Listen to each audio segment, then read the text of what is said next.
Fala, galera! Seguimos aqui com um ciclo de debate promovido pela agência OnStage, agência, em parceria com a agência Olga e com a HR Studios e Backline. Por falar em HR, hoje temos o prazer inenarrável de bater um papo com o cara. Ele é o H e ele é o R do HR Studios e Backline. Flávio Pascarello, meu brother. Esse eu não vou nem dar soquinho, é para cumprimentar, porque são anos e anos e anos de parceria aí. Valeu, Flávio, obrigado aí pela presença e por esse bate-papo aí que a gente tem muita história, muita coisa que vocês não sabem, que ele vai contar aí, tá? Flávio, vamos já emenda, né? Já se apresenta tal e vamos falar disso aqui, ó.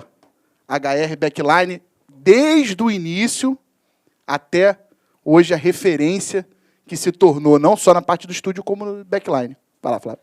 Rodrigo, primeiro, cara, um prazerzaço. Prazer, né? meu. Participar, cara, do ciclo de debates da OnStage, né? Junto com a Olga também, uma produtora amiga. E, bem, para falar do HR, temos uma longa história aí, né? Temos, porra, Tá tranquilo, né? tá tranquilo. São 20 anos, né? Que a gente vem trabalhando, né? E, pô, o estúdio começou em 2000, né? Eu abri o estúdio em 2000. Na verdade, eu era advogado, né? Advogava. E abri o estúdio porque sempre fui músico, né? E abri meio que por hobby. Abri para poder tocar e ter as minhas bandas ali. Sempre gostei de música, sempre fui muito ligado à música. Então, veio uma oportunidade e eu achei legal e abri o estúdio, né? E não demorou muito, acabou mudando radicalmente a minha vida, né? O estúdio começou a tomar muito espaço. Mas quando você abriu aqui nesse mesmo lugar? Não abri aqui. Tá. Era no outro endereço aqui do lado, na verdade, mas era apenas uma sala, era um espaço menor, né? Então, assim, era bem pequeno o estúdio, né? Tinha uma sala de 25 metros quadrados, mas a técnica era bem pequenininha, a recepção era bem pequenininha. E era uma sala comercial em que eu subdividi, né? E logo, assim, no início, eu ainda acumulava as duas funções, né? Então, tipo, algumas bandas, a Keila fazia o ensaio à tarde, né? Então, tipo, teve uma época que o Rebellion, né, do saudoso Fabiano Pena, né, o grande brother que se foi, e o Rebellion é uma banda do Rio Grande do Sul e veio passar, tipo, uma temporada aqui, sei lá, 2 meses com a Jana, né? E aí ela pegou, tipo, ensaiava toda terça e quinta, à tarde, né? E eu ainda advogava, né? Então, assim, a Keila vinha e, tipo, a Natália vinha no colo, porque a Natália tem o tempo do estúdio, né? Ela tem 20 anos, nasceu praticamente bebê no estúdio. E aí vinha na parte da tarde, né? Então, tipo assim, tinha uma foto, né, clássica, assim, que era, tipo, o Rebelde ensaiando, né? E a Natália dormindo literalmente, assim, num carrinho que tinha, assim, embaixo da mesa de som, né? E é o som de black metal, né? Porra, som Ou de seja, black tem metal, sono né? pesado mesmo, exatamente. né? Então, quer dizer, com pouco tempo, realmente foi tomando muito meu tempo e eu cheguei num momento, assim, de opção, né? De escolha, né? E como eu sempre fui muito ligado à música e, sabe, eu me deixei levar pela parte, assim, da emoção, assim. Eu falei, cara, eu vou optar, né, pela música, pela arte. E, assim, eu acho que foi a decisão mais acertada da minha vida, porque eu acho que é o maior prazer que você pode ter é trabalhar com aquilo que você ama, né? É o que eu passo para minhas filhas, assim, é isso. Eu acho que, cara, faça aquilo que você gosta, faça aquilo que você vai fazer com amor, sabe? Porque, na verdade, o dinheiro em si, ele é consequência do trabalho, sabe? Então, assim, um trabalho bem feito, com dedicação, com amor, com competência, cara, ele é sempre recompensado, entendeu? É claro que na vida profissional você tem altos e baixos, né? Mas você, quando você faz aquilo que você ama, ainda mais pelo momento que a gente passa agora, né? Já passou até, acho que, acredito eu, tomara pelo pior, né? Mas, assim, é onde você vê a diferença que faz, né? Porque, por mais que você esteja em momentos de dificuldade, né, de pandemia e tal, o fato de você fazer aquilo que você gosta dá muita força, sabe? Eu acho que isso, cara, foi fundamental na minha vida ter escolhido trabalhar com aquilo que realmente, sabe, que eu me identifiquei, né? E amo, né, cara? A minha vida realmente, assim, são 20 anos de estúdio, então, tipo assim, eu gosto muito do dia a dia, sabe? E, então, no início, né, a gente só tinha ensaio. Né? E quando você resolveu largar o direito e ir para o estúdio, você ainda estava na outra sala? Sim, ainda estava na outra sala. Entendi. Nós ficamos na outra sala mais ou menos uns 2 a 3 anos, assim, né? Foi muito engraçado, porque, assim, quando eu abri o estúdio, peguei o pedreiro amigo de não sei quem, e o carpinteiro que conhecia, que era vizinho de outro, e fiz a parada, assim, com baixo custo, né? Então, assim, não tinha um projeto acústico, não tinha projeto de isolamento e tal. E eu tinha uma vizinha de parede que trabalhava com lingerie, né? Ela tinha uma confecção de lingerie. E aí foi maneiro, porque, assim, o dia que eu inaugurei o estúdio, dia 15 de julho de 2000, e aí, preocupado, assim, né? Sempre me preocupei muito com, assim, não incomodar as pessoas e tal. E aí eu tive lá, com a banda tocando, a primeira coisa que eu falei, cara, vou na Graça para perguntar, né? Aí cheguei lá, falei, e aí, Graça, como é que tá aí e tal? Ela, tem um barulhinho, mas eu gosto de rock, tá tranquilo. Falei, não, tá muito alto o barulho. Eu curto, tá tranquilo e tal, não sei o quê, beleza, aí rolou. Cara, deu tipo assim, 1 ano e meio, ela já começou a passar no corredor, já não cumprimentava mais, né, cara? Eu falei, a Graça tá bolada, né? E aí não teve jeito, né? Com 2 anos ela já bateu na porta e falou, não tem condição, eu não aguento mais esse barulho. Né? Acabou. Tá me incomodando, eu não consigo mais vir trabalhar e tal. Eu falei, caramba. Aí eu contratei, né, um engenheiro para poder fazer um projeto, para tentar resolver a situação no outro estúdio, né? Um segundo local? No primeiro local ainda. Primeiro local, eu tentei resolver o problema do vazamento, do isolamento lá. Sim. Né? Mas aí, o que acontece? Nesse momento que ele estava desenvolvendo um projeto para lá, eu descobri, né, esse móvel aqui. Né? E aí eu pedi para ele passar a fazer o projeto para cá, porque aqui a gente já conseguia expandir, já conseguia fazer, na época, né, 2 salas quando a gente começou, porque era metade desse móvel, né? E aí ele fez o projeto e a gente entrou com obra e aí eu mudei. Porque aí de uma sala eu já comecei a dobrar a capacidade, já botei 2 salas e lá já estava com horário muito apertado. Entendeu? A gente estava com uma demanda muito grande de ensaio lá. Eu lembro, né? Para quem não Chegou sabe... a conhecer outro estúdio? Não cheguei né? a conhecer, mas eu ouvia falar, né, porque eu moro em outra parte da cidade, eu lembro que nesse final 98, 99, 2000, esse final, essa troca, né,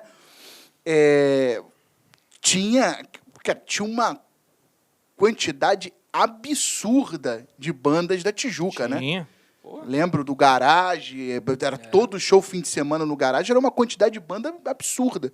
Então, o HR, naquela época, já estava se tornando uma referência, não só para as bandas daqui da Tijuca, mas da Usina, Andaraí, Vila Isabel, Grajaú. Então, eu imagino que o negócio... né? Na verdade, só cresceu, né? Naquela época, as bandas de metal que ensaiavam no estúdio, praticamente quase todas tinham gravadora e tinham CD lançado por gravadora. Sim, Mega Heaven Hard, Falls, né? Heaven Falls, cara, Veneno no Ar, A Vec Tristece, enfim, sabe, tipo, tinha um movimento muito grande do metal em si, que era muito legal, né? Do metal. E por isso que a gente sempre veio com esse, né, estigma do estúdio de metal e tal, né? Sim, longo tempo, sim. né, carregou isso. E quando passou para cá, aí abri 2 salas e ainda abri uma sala de gravação. Então, tipo assim, o estúdio expandiu. Então, comercialmente para a gente foi muito legal, né? E tocamos aí até 2007. Aí, 2008, que fizemos a outra expansão, né? E aí estamos agora com 4 salas de ensaio, 2 salas de gravação, né? E no espaço que a gente está atualmente, que é esse que eu tenho o prazer de te receber, meu amigo. Sempre, sempre, sempre. E aí, no caso, você fez o estúdio, a princípio, né, ensaio, depois você resolveu abrir para gravação, né, a demanda de gravação cresceu, se tornou uma referência, né, até porque, né, nessa época a gente não tinha aquela facilidade também de gravar em casa, e até hoje muita banda grava porque prefere gravar num estúdio profissional, né? Só voltando um pouquinho, você tem um passado baterístico, né? Você era Oh. baterista, inclusive você foi um baterista de talvez um dos maiores CDs de heavy metal criados no Brasil, né? Você fez parte disso, né? Sim, com É, que foi o CD do Tribuse, né? Que teve a participação de vários artistas internacionais de nome, como Paul Michael Kiske, do Halloween, né? O Bruce Dickinson, né? Na época foi um choque, né? E você fez parte disso. Então, conta, antes da gente passar para o HR Backline, que também é outra coisa, vamos voltar um pouquinho. Me conta o lance da bateria. Como é que você começou a tocar batera? Como foi aquele teu período Nordheim, que foi uma banda daqui do Rio também, que teve um reconhecimento legal no cenário na época, e no Tribuse? Então, eu comecei tocando em banda de hardcore, né? Punk. Na verdade, o primeiro show que eu fiz foi com a banda Misfits Cover. Né? Mas isso aí, 91, 90, por aí. Então, assim, eu toquei bateria, sempre tive banda, mudava de uma banda para outra, né, cara? Ali, morava na época na ilha, então, tipo, cara, rodei ali com muita gente, toquei com bastante amigos. E depois que eu abri o estúdio, na verdade, quando eu entrei para a faculdade, meio que eu me afastei um pouco das bandas, né? E eu mudei também. Eu saí da ilha e vim para Tijuca, né? Então eu me afastei um pouco das bandas, concentrei ali na parte da faculdade e tal, que era um outro momento. Mas eu ainda tinha banda, ainda tocava, mas não, sabe, tipo, com tanta banda. Pô, eu cheguei a ter 3, 4 bandas, sabe, na época de escola, né? E aí, depois que eu estava terminando já a faculdade, que eu já estava... Na verdade, já tinha terminado a faculdade. Eu estava já trabalhando. E aí eu comecei a ter a banda, comecei a voltar a tocar e ter uma banda séria e tal, né? Aí veio o momento do estúdio. Depois do estúdio, aí que veio o Nordheim. Então o Nordheim já ensaiava no estúdio, desde do estúdio antigo. E aí trocou de baterista, teve a vaga de baterista, e, pô, como tinha aquela proximidade com o pessoal e tal, pô, vamos faz um teste e tal, não sei o que. Eu falei, beleza, vamos lá, é um som que eu curtia, né? Uma banda que eu gostava. E eu fiz o teste, e aí, pô, beleza, firmei na banda. Quando eu entrei na banda, sempre gostei muito de viajar, de tocar, sabe? Então, eu tentei colocar a banda mais na estrada, né? Porque eles já tinham um CD, que não fui eu que gravei. Então, estavam lançando o CD, que era o And the Raw Metal Power, né? E eu entrei nessa de tentar botar a banda para tocar. Foi quando eu comecei a tentar levantar contatos para poder viajar, para poder fazer as coisas e tal, né? E até uma coisa que, provavelmente, mais na frente da conversa, a gente vai voltar nesse ponto, porque, né, uma coisa acaba ligando a outra, é muito interessante essa parada.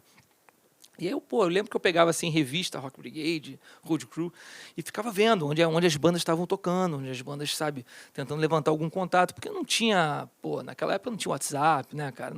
Acho que não tinha nem Orkut na época, não tinha nada, não tinha. Então era muito complicado você ter contato, era telefone mesmo, você pegava o telefone, ligava e tal. O celular era tijolão, era caro, tijolão, só para quem tinha dinheiro, né? Nem todo mundo tinha, né? Não tinha essa facilidade. E aí eu lembro que eu peguei uma revista dessa, cara, tinha uma banda de Campinas que estava fazendo uma mini tour no Nordeste. E eu vi assim que tinha as cidades, né, o nome da casa e um contato. E aí, no contato, eu falei, cara, eu vou ligar e vou ver qual vai ser. Né? Meu irmão, vou mandar um caô aí, vamos levantar, que parada é essa, né? E aí eu lembro que o primeiro que eu liguei, cara, foi o João Marinho, cara. Você de Recife, clássico. Né? Grande amigo, grande brother. Blackout disco. Blackout. E aí, meu irmão, eu liguei pro João, falei, cara, tal, aqui é o... Na hora inventei o nome, cara, que é o Fábio, da HR Produções, e, tem uma banda do nosso cast aqui querendo fazer uma turnê no Nordeste, eu queria saber se você tem interesse e tal. Aí ele, qual é a banda? Qual é a banda? Aí eu falei, Nordheim. Nordheim? Vai falar Nordheim? Vamos fazer Nordheim. Eu gosto de Nordheim. River of Death. Ele fala assim, mesmo, rápido pra caramba. Não entendo nada, meu irmão. E ele falou, não, faça assim. River of Death, gosto muito. Falei, cara, isso mesmo. Ele conhecia mesmo. Ele conhecia. Eu falei, maneiro, vamos fazer então. Tá, vamos fazer, pode contar, aqui a gente faz. Falei, maneiro. Falei, cara, isso é muito bom, isso é muito fácil, né? Meu irmão, primeira ligação já marquei. Falei, já virei a gente, né? Já vou começar a captar a banda. Essa é a parada, esse é o canal, né, cara? Mal sabia. Aí depois eu já liguei para Fortaleza. Meu também amigo, Alex Araújo. E aí consegui fechar com ele também. Falei, ó, cara, tem um show, tem uma data fechada em Recife, entendeu? Tô querendo fechar uma segunda data para tentar viabilizar uma subida da banda e tal. E o Alex também conhecia o Nordheim, né? E aí nós fechamos. E aí nós fizemos em 2003, nós fizemos Recife e fizemos Fortaleza, né? E, pô, assim, foi super legal, pô, super positivo. Pô, em Recife a gente fez um antigo acho que Docas. Entendi. Um espaço legal pra caramba, cara, tal, fechou. Mas era clássico, assim, em Recife. E fizemos o Fortaleza, nós fizemos no Hey Ho. Ah, tá. Clássico também, né? Hey Ho já foi... do Bebeco, 2000, da galera. 2009, eu acho. 2009, foi a primeira e única vez que eu fui no Hey Ho. Era um lugar bacana também, né? Muito legal, muito legal. Bem cara, central. né? Exatamente, ali perto de Iracema, né? E aí, cara, na verdade... A turnê foi legal, assim, nós fizemos só 2 datas, voltamos, e eu achei a parada assim, cara, porra, eu gostei muito de ter feito a parada. Na verdade, eu fiz até o que eu não sabia fazer. Na verdade, assim, eu não sabia o nome que era, né? Mas assim, o que eu fazia, na verdade, era a produção da banda, né? Você fazia... eu era tour manager da banda. Você era o tour manager, saber. Você era o músico, indiretamente, você era o agente, porque você estava ligando... Eu vendia também, você vendia os shows, né? exato. Então, assim, e eu falei, pô, achei muito legal. E aí, em 2004... já com a formação de quarteto, nós fizemos a clássica Total Tour 2004, né? Sim. Que aí foram 22 datas, né? Eita. E assim, nesse esquema mesmo, cara, marcando as datas e tal, né? E aí, em 2004, eu acho que eu já usava o e-mail, não era só a ligação, já foi uma grande evolução. Já deu uma economia no DDD irmão, pesada, né? E, pô, partimos pro Nordeste, cara. Fizemos, cara, quase todas as capitais. Fizemos, cara... Quase todas as capitais. E, pô, a resposta foi excelente, assim, né, cara? Tá? E, pô, tipo, me senti muito realizado, assim, pelo trabalho em si, sabe? Por ter feito, porque era uma época também que as bandas não viajavam muito, né? Então, tipo, tu tinha... Não era, tipo... Não tinha o fluxo que tem hoje em dia. As né, bandas cara? daqui do Rio, no máximo, elas Paulo, iam para São Paulo. Acabou. Não, Minas Gerais também tinha. BH, sim, era uma coisa forte. O eixo mas sudeste, era o eixo né? ali de fazia um Vitória 6, 8 horas de o bate-volta, né? ônibus e tal. Não fazia uma turnê de sequência de data, pô, tipo, 22 datas em 30 dias, isso não era comum, né? E nós fizemos, fizemos, sabe, tipo, uma estrutura de underground, sabe? Mas, cara, foi bem legal, obviamente, cara, por vários perrengues, né, cara? Tipo, coisas que acontecem, cara. Tivemos shows cancelados, assim, um show cancelado, que, pô, fez a gente teve um show em Teresina que foi cancelado, a gente tocaria em Teresina no domingo. O show foi cancelado na quinta. E o show de sábado era justamente no Hey Ho, em Fortaleza. Então, tipo assim, a gente ficou, cara, literalmente dormindo no camarim do Hey Ho 3 dias. Entendeu? Nossa Senhora. Porque, assim, o cara falou, faz parte. O hotel você tem do dia do show, mas eu não posso segurar vocês no hotel 3 dias, sacou? Mas, se quiser, pô, vocês podem ficar aqui, sabe, à vontade, ficar no camarim. Esse é o batismo de fogo de toda a banda underground, né? Tem que passar por isso, né? Mas é o momento certo de você passar, sem dúvida, até para você poder evitar erros futuros. Exatamente. Então, tipo assim, é um aprendizado, né? Com certeza. Como diz um grande amigo nosso, é didático. É isso aí. Então, cara, nós já continuou, a gente continuou tocando, fazendo as coisas, mas logo na sequência já veio o trabalho do Tribuzzi. Não, mas, rapidinho, no Nordheim ele teve uma mudança, né? Saiu uma parte da banda. Isso já foi de 2003 para 2004. Quando a gente fez 2004, já era o quarteto. Já era quarteto. Já era o quarteto, entendi. Que foi a formação Vocês que mais fez lançaram show, né? Mais um disco, né? Sim, saiu o Total Tour, saiu o Total War. Que por isso que a turnê era Total Tour, né? Exato. O que será? Mas e aí a banda acabou, né? O Nordheim acabou. O Nordheim não acabou imediatamente, né? Nem acabou, a banda continua, né? Eles lançaram o CD agora, o Hélio, o Davis e tal. Mas, assim, o que aconteceu naquele momento ali de 2004 para 2005, em 2004, assim, na verdade, logo que a gente voltou da tour, a gente fez um show no Circo, abrindo pro Paul Diano. Sim. E foi logo no início, ali na retomada do Circo, né? Quando voltou o Circo. Voltou o Circo, E veio o Tribuzzi, que estava, né, lançando o disco e estava querendo, né, montar a banda para fazer show e fazer o DVD, que foi tipo no ano seguinte, né? E ele acabou pegando basicamente a formação inteira do Nordheim, né? Fui eu, Ivan, basicamente, né? Eu, Ivan e o Gustavo, né? Ele tocava, já tinha o Frank, que veio do Totem, né? Tava com ele. Que já estava com ele, já E gravou tinha o Sidney disco, nos né? teclados, que também vinha do Totem. Então, era metade do Totem e metade veio do Nordheim. Então, assim, como a gente se dedicou, devido até a parte de shows que tinha pela frente, pelo DVD também, a gente se dedicou ao Tribuzzi, a gente acabou parando, né, bastante o trabalho do Nordheim, entendeu? Aí já entra numa outra página, que é assim, o que aconteceu com, né, com o Tribuzzi, né? Que, assim, cara, foi uma experiência, assim, pô, muito maneira. Incrível, assim, né? Total. Vocês gravaram um DVD Exato, no cara. Credit Card Hall. Eu me lembro que foram 2 noites, né, no Credit Card Hall. Acho que vocês tocaram em Belo Horizonte Em Belo também. Horizonte também. E aí, como é que foi? Você, pô, Marista cara, Hall, que é o Chevrolet você Hall. entrou na projeção de um vocalista que conseguiu trazer o Bruce Dickinson para cantar no disco dele. E aí você entra e já se depara com 2 shows no Credit Card Hall. Acho que, se não me engano, quem abriu, acho que foi o Jeff Scott Soto, não foi? Cara, pior que foi. E eu lembro que vocês foi gravado um DVD, um CD, e o Bruce Dickinson tava lá. E aí, cara, quando tu chega, tu encontra uma figura icônica como o Bruce Dickinson. Pra quem não sabe, Bruce Dickinson é o vocalista clássico do Iron Maiden. Ele no palco e você vai tocar música. Como é que foi? Como é que foi essa experiência? Pô, então, foi, sem dúvida nenhuma, a minha melhor experiência como músico, né? Foi, cara, assim, minha curta carreira como baterista, digamos assim, né? Foi o que marcou, eu acho que foi o grande auge, sem sombra de dúvida, né? Mas eu tenho, assim, quando eu cheguei no Credit Card Hall, né, a gente estava no hotel e a gente chegou no Credit Card Hall para fazer o show. Eu lembro que a gente parou ali nas docas, né?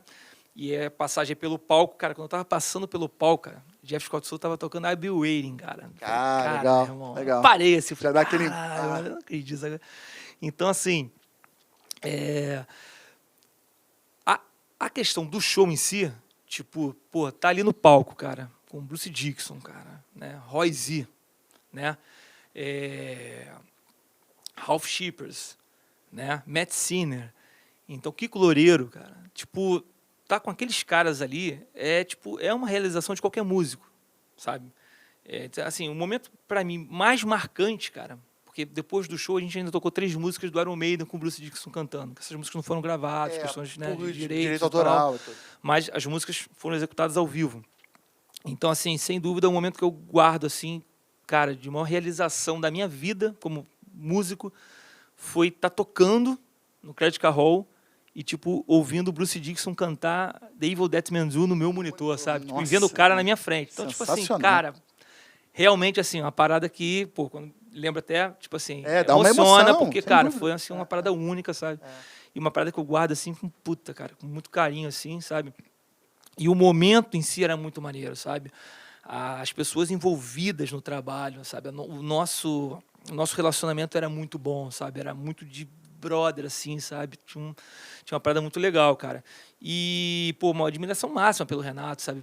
Pela história dele, cara, sabe? Eu acompanhei, sabe, o processo dele. Então, assim, eu acompanhei o cara indo em Londres, cara, para sentar num pub, para fechar cara a cara com o Bruce, sabe? A gente foi acompanhando esse processo, sabe? Então, quando chegou a parada acontecer, tu fala, caralho, meu irmão, cara... E o legal é dele conseguir manter um time forte e trazer esse time para cá. Foi, né? Sem dúvida. Trazer ele para cá não é só uma participação que hoje em dia a gente até vê uma coisa comum. Com o Bruce Dickinson não é comum, óbvio. Sim. Mas você vê, por exemplo, o Michael Kiske, na época que ele cantou, ele estava totalmente fora do heavy metal. Sim, né? sim. E agora você vê ele no Halloween e tudo, e ele fez participação voltou com ele. Pro mercado depois, mas na época ele estava fora. Ele estava fora do Exato, mercado. Exato. Então, infelizmente, ele não estava cantando ao vivo, ele não conseguiu vir, mas o Ralph fez a parte dele, fez uma parte sensacional, mas ele mesmo assim ele conseguiu trazer um time forte com essa adaptação para poder dar um show de qualidade, né? Isso foi muito bacana, né? Uma pena que não teve continuidade, né? O Tribuzzi. Eu espero que algum dia ele consiga seguir, né? Ele resolva voltar, né? Na verdade, assim, nós chegamos a fazer shows após o DVD. Sim, então, eu lembro, né, que na época eu já estava trabalhando com produção E eu trabalhava pro Carlos. Eu trabalhava pro Carlos. E a gente chegou a fazer 2 shows do Tribuzzi. Isso! 2 shows do Tribuzzi. Exato. Foi um show do Tribuzzi. Camelot e foi Épica. Camelot e Épica, que Isso foi o aí. Headbanger Metal Fest. Isso, exatamente. Carlos, você vai me dar dinheiro que eu tô te mencionando aqui, sacanagem. E o segundo, se não me engano, foi a Kiko Loureiro, era o Kiko Loureiro Trio, Dr. Sim e Tribuzzi. Tribuzzi, isso Foram aí. os 2 shows que foram no Circo Voador. Isso. Eu não lembro. Isso mesmo. Verdade. Foi. Se não me engano, acho que foi 2005, 2006. Aí- Foi mais ou menos essa Aí época. acabou esse show, dia seguinte nós fizemos Kiko Loureiro e Tribuzzi em BH. Ah, Um festival tá. também em BH. Então, assim, a gente chegou a fazer show, a gente chegou a girar. Na verdade, eu acho que nesse momento ali, eu acho que a gente já tinha uma queda do mercado. Uma queda do mercado do metal, que eu digo, uma queda de público, basicamente. Entendeu? Então, assim, eu resumiria dizendo que, cara, o Renato, acho que ele fez tudo certo, mas no momento já um pouco tardio, sabe? Eu acho que se ele pegasse ali, tipo, 5, 6 anos antes, ele ia pegar um mercado mais aquecido, né? E eu acho que o que faltou exatamente foi público no geral, para poder manter, porque, assim, na estrutura que era, cara, não era uma banda... Cara, mas tinha uma estrutura, tinha equipe. Sim, era, sabe? Tinha era equipe, extremamente profissional. tinha os músicos, então assim, e detalhe, os músicos viviam de música, sabe? Isso é um diferencial, entendeu? Uma coisa é você tem uma banda que a galera tem um hobby, tem seu trabalho, pô, aí pega, cara, o carro e vai fazer um show em Belo Horizonte e volta. Bem ou mal, o show ele acaba entrando como um passeio às vezes, a banda se apresenta e tal. Mas quando você tem uma galera que vive da música, tipo, não tem essa ideia de passeio. Ninguém vai passear, entendeu? Você vai trabalhar, então tem cachê para ser pago, tem equipe para fazer as coisas. Então, assim, eu acho que com queda de público é um pouco mais complicado de você fechar essa conta, né? Eu digo no geral, né? Tendo uma visão geral, assim, porque o produtor ele tem que ter um retorno, cara, ele tem que ter venda antecipada, ele tem que pagar o cachê, ele tem que antecipar parte do cachê, entendeu? Ele tem que pagar som. Então, assim, tem toda uma estrutura que a gente sabe bem, que eu acho que naquele momento, no underground, já estava difícil de se manter. Entendeu? E aí eu lembro que depois você começou a trabalhar como técnico de som. Isso Né? aí. Você foi deixando um pouco mais a bateria de lado, pá, Isso, e tal, isso. tocando aqui e ali. Tanto é que você, inclusive, chegou a fazer alguns shows com o Tribuzzi, mas como tour manager e técnico de som. E aí, como surgiu isso? E aí você foi entrando a ponto de ir deixando a bateria de lado, e aí você foi se interessando mais e seguindo nesse caminho. Assim, na verdade, eu saí do Tribuzzi em 2008. Meu último show foi, acho que fevereiro de 2008, foi em Belém. E quando eu saí da banda, eu já estava começando a viajar com bandas. Porque essa transição, eu venho de estúdio, né, Rodrigo? Então, assim, essa transição ela é, de certa forma, muito natural. Né? Eu estava ouvindo isso na live do meu grande sócio e parceiro, Kleber França, e aconteceu exatamente a mesma coisa com o Jorge Guerreiro também, grande amigo, aconteceu a mesma coisa. Você está trabalhando no estúdio, na verdade, o estúdio ele te dá um grande network, né? Então, é natural que você esteja gravando uma banda, e aí, quando essa banda tem um show para fazer, ela, pô, Flávio, sabe, chamar o técnico que gravou, chamar a pessoa que está próxima ali, né? Então, eu comecei a fazer alguns shows de bandas que eu estava gravando aqui, né? Ou que estava ensaiando aqui. E era mais ou menos por ali, 2008, 2007. Então, cara, eu fiz muito show no antigo Metropolitan, Citibank Hall, né? Não lembro o nome da época, mas vai ser Claro Hall, sei lá. Rio Rock Tour, sabe? Eu fazia, cara, fiz Darwin, fiz One Feeling, fazia One Way, enfim, fiz um monte de bandas, assim, do estilo, né? E fiz o Mustang também, do Carlos Lopes. do Carlos. Então, assim, eu já estava começando, eu não tinha uma gig fixa ainda, né? Mas eu já fazia já uns shows, e eu já estava começando a pegar gosto pelo ao vivo, sabe? E quando eu saí da banda, eu acabei me dedicando mais e acabaram pintando mais oportunidades para trabalhar como técnico de som ao vivo. E eu comecei a abraçar essas oportunidades, comecei a fazer. Não muito depois pintou um convite para eu ser técnico de PA de um musical, né? Então eu fiz um musical durante 1 ano e 3 meses, mais ou menos, né? E aí eu já estava nessa do ao vivo, né? E eu, na verdade, acabei me identificando muito com o ao vivo, sabe? Eu prefiro o ao vivo do que a parte de estúdio, assim. Eu gosto da coisa mais dinâmica, sabe? Eu acho isso é mais viciante, entendeu? Tem uma adrenalina ali que eu, cara, sou viciado naquilo, eu gosto mesmo da parte do ao vivo. E quando acabou o musical, logo depois, 1 mês depois, eu já recebi um convite para trabalhar com Matanza, né?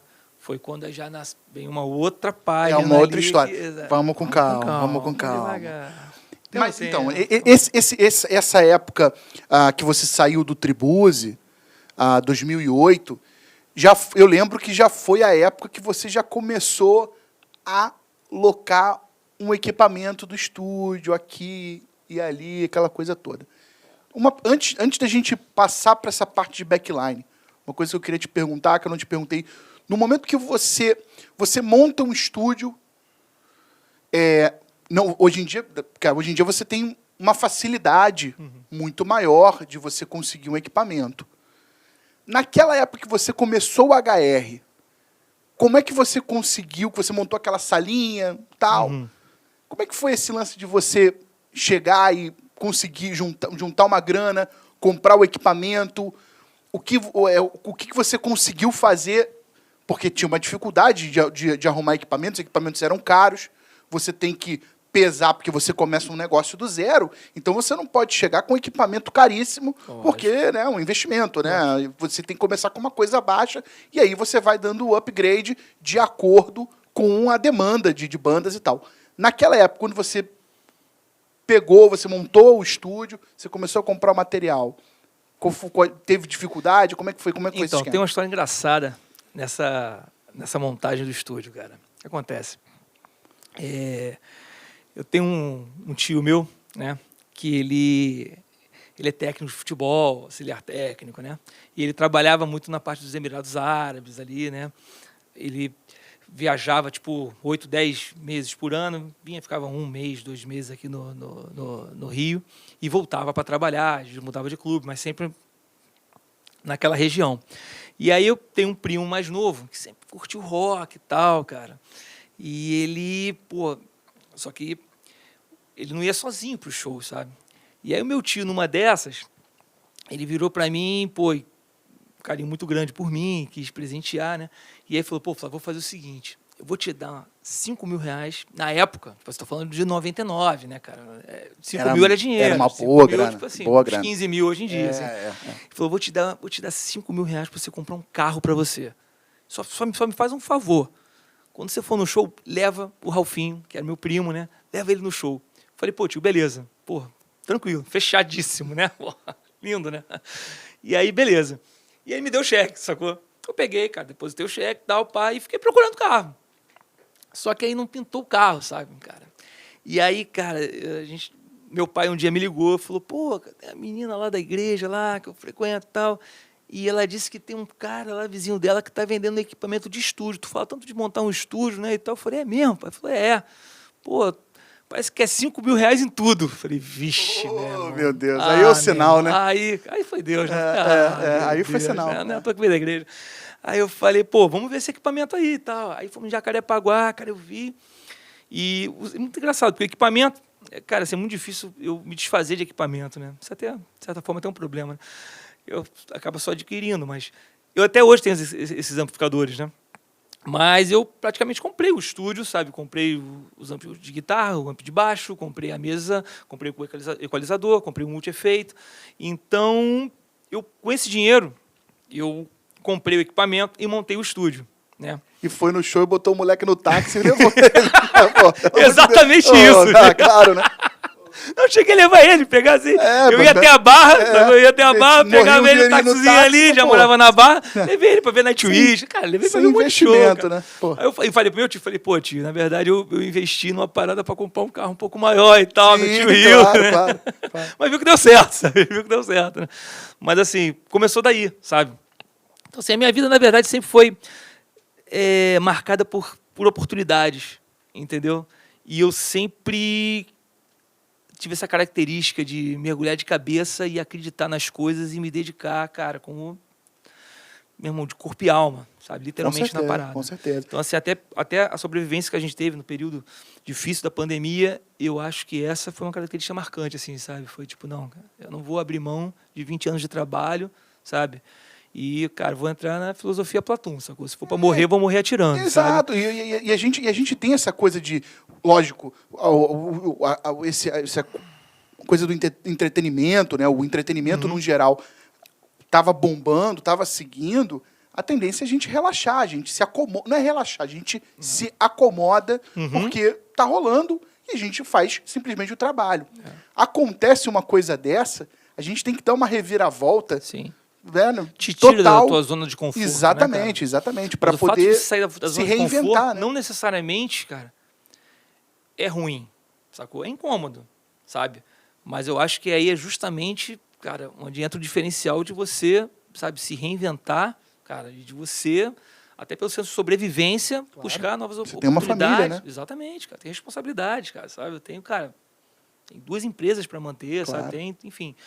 Mas essa parte do equipamento foi assim, né? Então, foi uma oportunidade que apareceu e, cara, eu apostei, me dediquei, obviamente me realizei, né, cara? Tipo... 5 mil reais. 5 mil reais. Toda vez que você jogar na cena, você marca o 5, né? Eu já marco, porque é a data do meu aniversário, é dia 5. Então já marco. Tá vendo? Né? 5, 5... Vai chegar lá. Coisa... Esse agora não foi, não, cara. Aí, assim, engraçado, né? E aí a gente voltando agora no outro investimento que você fez, que foi uma... Que, né, cara, aonde chegou, né? E é uma história muito bacana. Eu lembro que, na época, eu trabalhava lá com esse produtor, né, com esse dono dessa loja, que estava resolvendo fazer show e tudo.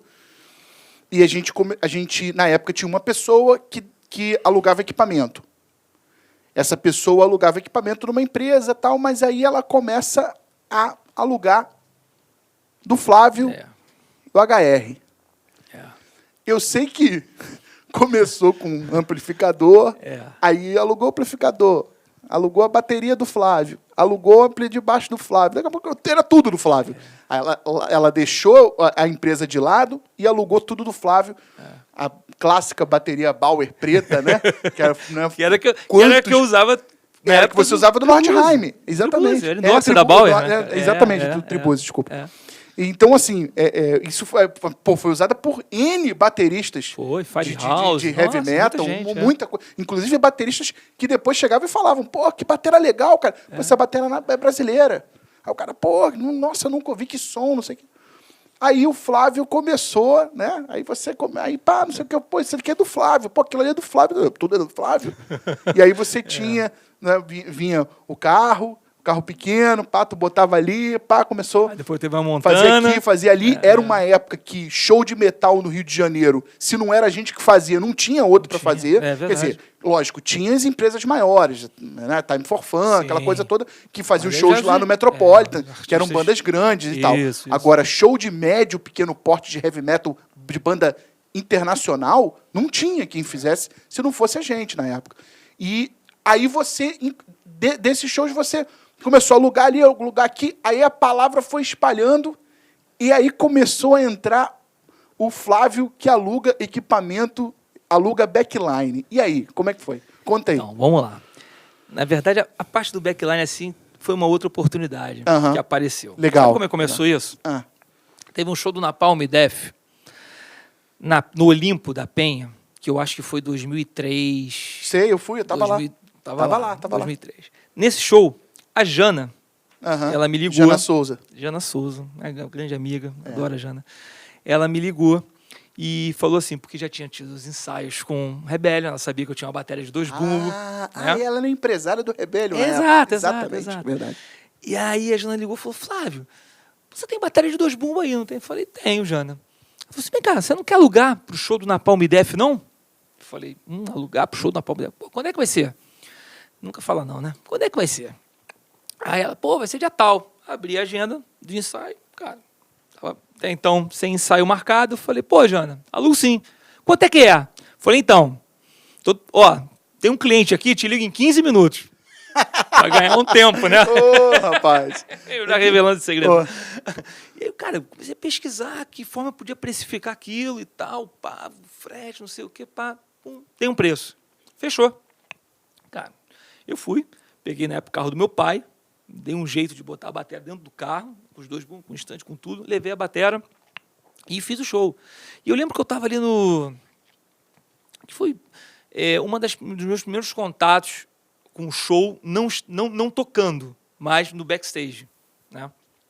E eu, pô, vendo ali o show rolando, cara, e eu no backstage ali, olhando a parada assim, falei, pô, que parada maneira, cara, sabe, cara, pô, o músico tá tocando com a minha batera, sabe?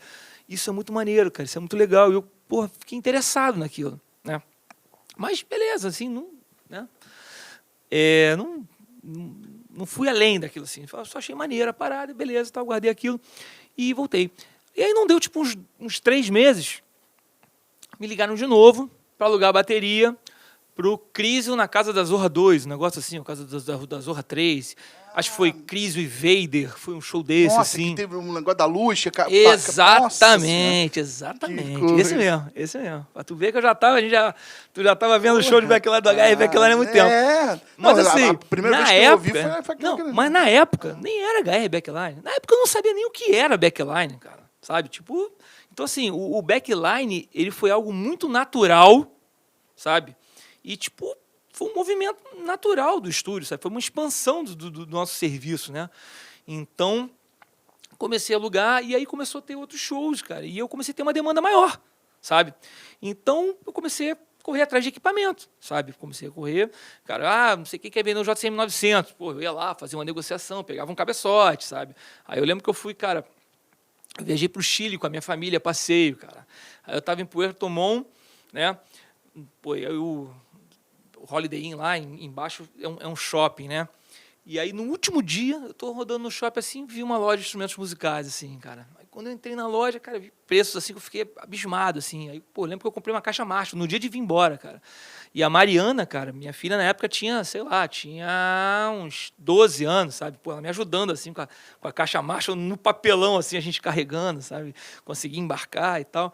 Então, assim, eu fui caçando dessa forma, sabe? Eu fui aproveitando as oportunidades, porque eu não tinha um capital para poder, vou abrir uma empresa de backline, vou botar aqui 1 milhão e vou fazer. Eu não tinha esse capital, né? Enfim, eu estava construindo minha vida ainda, cara. Comprei apartamento, estava, sabe, tipo, construindo a vida também da minha família, né? Então, eu fui dessa forma, né? Mas, assim, a gente teve uma demanda, pô, que houve um aquecimento do mercado muito grande ali entre 2009 a 2015. Pintou muita produtora. Muito show, muito cara, show. muito show. E a né? gente praticamente fazia, sei lá, 85% dos shows internacionais de médio e pequeno porte no Rio de Janeiro, sabe? E ali que você Isso- resolveu profissionalizar Exatamente. e tornar o HR também uma marca para backline. Na verdade, um pouquinho depois, eu dividi as empresas. Entendeu? Então, tipo assim, hoje em dia, a gente tem um CNPJ para o estúdio e tem um outro CNPJ, é uma outra empresa, o HR Backlines.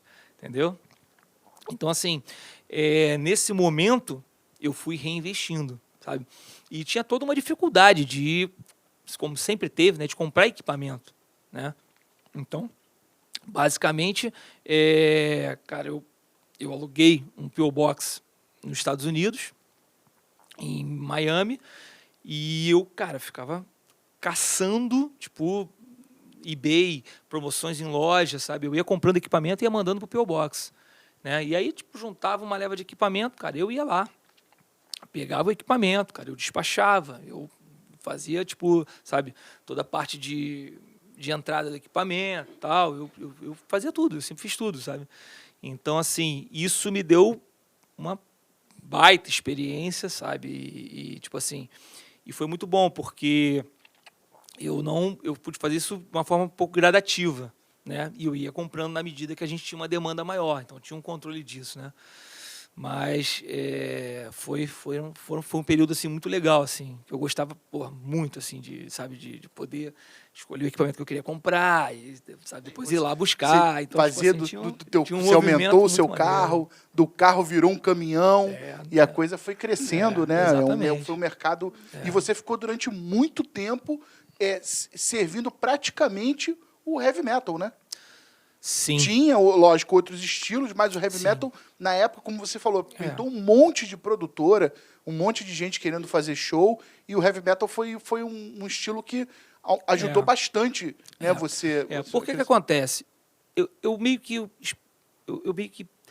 acabei me, de certa forma, especializando nessa parte do heavy metal, porque a gente já vinha com uma cultura de rock muito forte dentro do estúdio, sabe?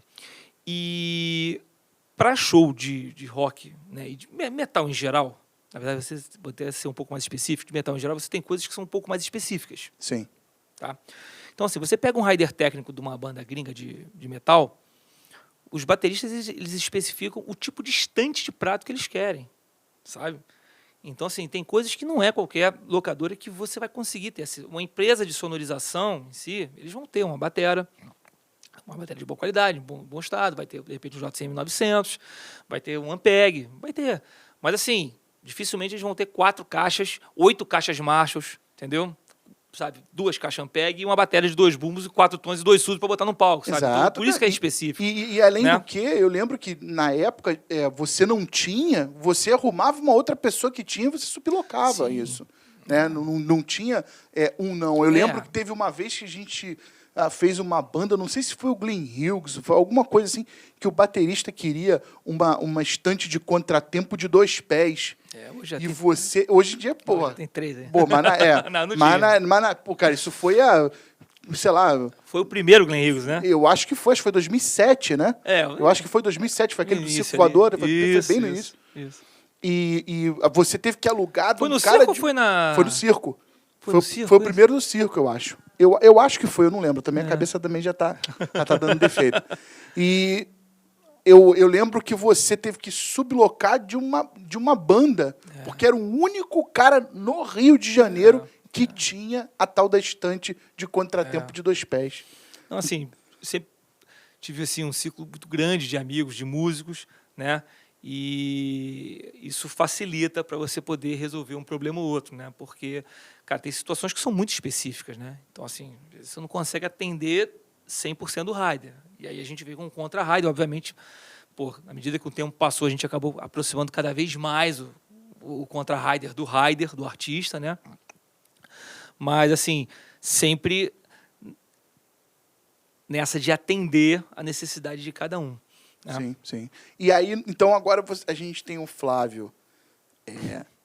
Você tem o Flávio estúdio. São vários. Flávio técnico de som. Flávio locador do backline. Isso aí. E aí entra na sua vida o Matanza. Isso aí. E aí, cara? Uma outra parada, né? Que aí, porque quando eu saí da peça, eu era técnico de PA, técnico de som da peça, do musical. Quando pintou a vaga do Matanza, foi engraçado esse lance muito engraçado, porque você estava nesse momento. Olha só a coincidência. Eu estava. Tava, de certa forma, assim. A gente estava fazendo um show na Ilha dos Pescadores, e eu não lembro agora quem exatamente, acho que era o Grave Digger, cara. E a gente estava na Ilha dos Pescadores, tava o Luiz, cara. Meu irmão, tava uma confusão danada, história de sobrepalco, meu irmão. Pegadinha de moça. Meu irmão, aquela situação, eu falei, meu irmão, não. Eu vou lá fora, meu irmão, eu vou tomar uma água e daqui a pouco eu volto. Luiz, me dá 5 minutos para eu beber uma água. Aí eu fui no posto BR que tem em frente à Ilha dos Pescadores. Quando eu cheguei no posto, eu encontrei o Jimmy. Sacou? E aí, eu disse, e aí e tal, porque eu já tinha feito um show do Matanza em Aracaju.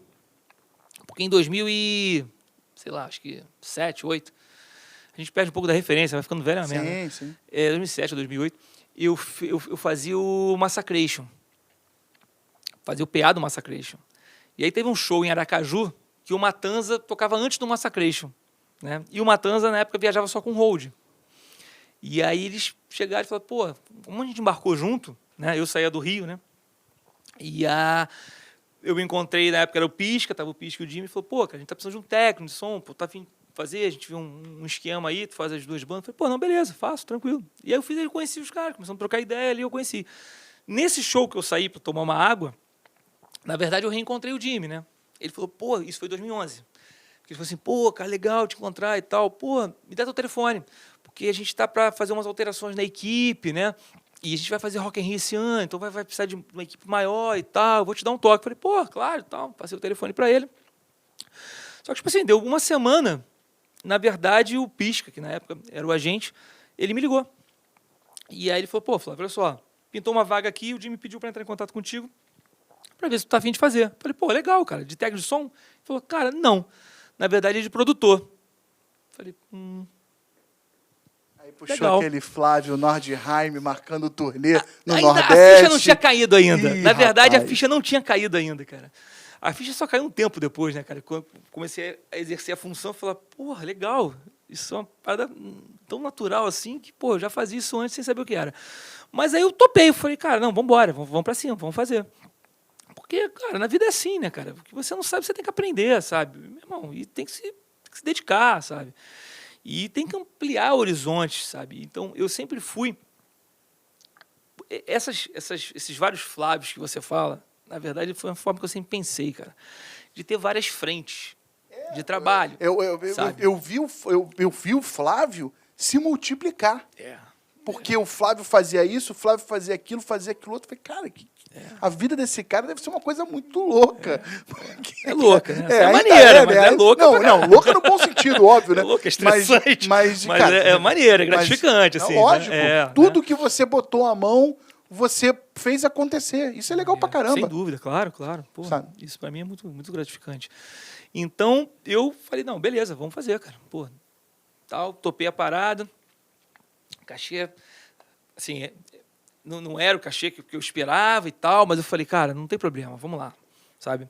Porque tem outra coisa também, Rodrigo, o trabalho ele vem sempre na frente do dinheiro, sabe? As pessoas que viram e falam, não, mas eu não ganho para isso, bicho, nunca vai ganhar. Nunca vai ganhar. Na verdade, o trabalho vem antes, cara. É o contrário, né? A mentalidade é o contrário, cara. Sacou? Você mostra o seu serviço para mim, que eu falo, opa, rapaz, o Rodrigo não posso perder não, cara. O Rodrigo é um cara ponta firme, o Rodrigo tem que... É diferente, sabe? Porque se você se deixar só porque você não ganha aquilo que você acha que deve ganhar e não vai trabalhar o que você poderia render, tipo, cara, você vai estar sempre na mesma, né? Então eu fui, falei, encarei a parada, falei, vamos fazer. Cara, primeiro show do Matanza que eu fiz, você vai conhecer o lugar, cara. Jaraguá do Sul. Eita, fé. Conhece o Pirata Rock Bar? Não, mas não, eu nunca fui. Mas... É um trajeto ali, né, cara? Cara, é um bar muito maneiro, cara. É um bar muito maneiro. Cara, porra, é o Marcos lá, carioca, né? E, pô, somos amigos. Estive lá ano retrasado com o Oswaldo. Ele, pô, me chamou, acabou o show do Oswaldo, eu fui pra lá, tomei a cerveja com ele no bar e tal. O bar tá super legal. Bem maneiro, cara, assim. Porra, a cidade é pequena, mas, pô, o movimento de rock é muito legal na cidade. Mas, enfim, assim, na época, ele estava começando a fazer show no Pirata Rock Bar e, tipo, cara, você tinha ali, sei lá, um espaço para 800 pessoas e tinha 1.200, cara, sabe? Cara, um calor, bicho, assim, absurdo a parada.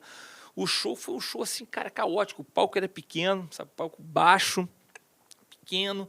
Cara, o público em cima do palco. E, cara, eu vendo aquele pandemônio, eu falei, meu irmão... Assim, ficou ruim, sacou? Não me meti na mão vai furada. Dar, velho, sacou? Me meti na mão furada, que isso? Não pode ser isso, né, cara? Mas muito engraçado, porque, tipo assim, foi o maior perrengue que eu passei com o Matanza, foi justamente a primeira noite. Foi até, eu não sei se eu já te contei isso algum dia, mas, pô, vale a pena, né, contar. Mas foi até a história do cadeirante, né, que, cara, que tava na frente do palco, a gente teve que tirar o cadeirante da frente do palco, sacou?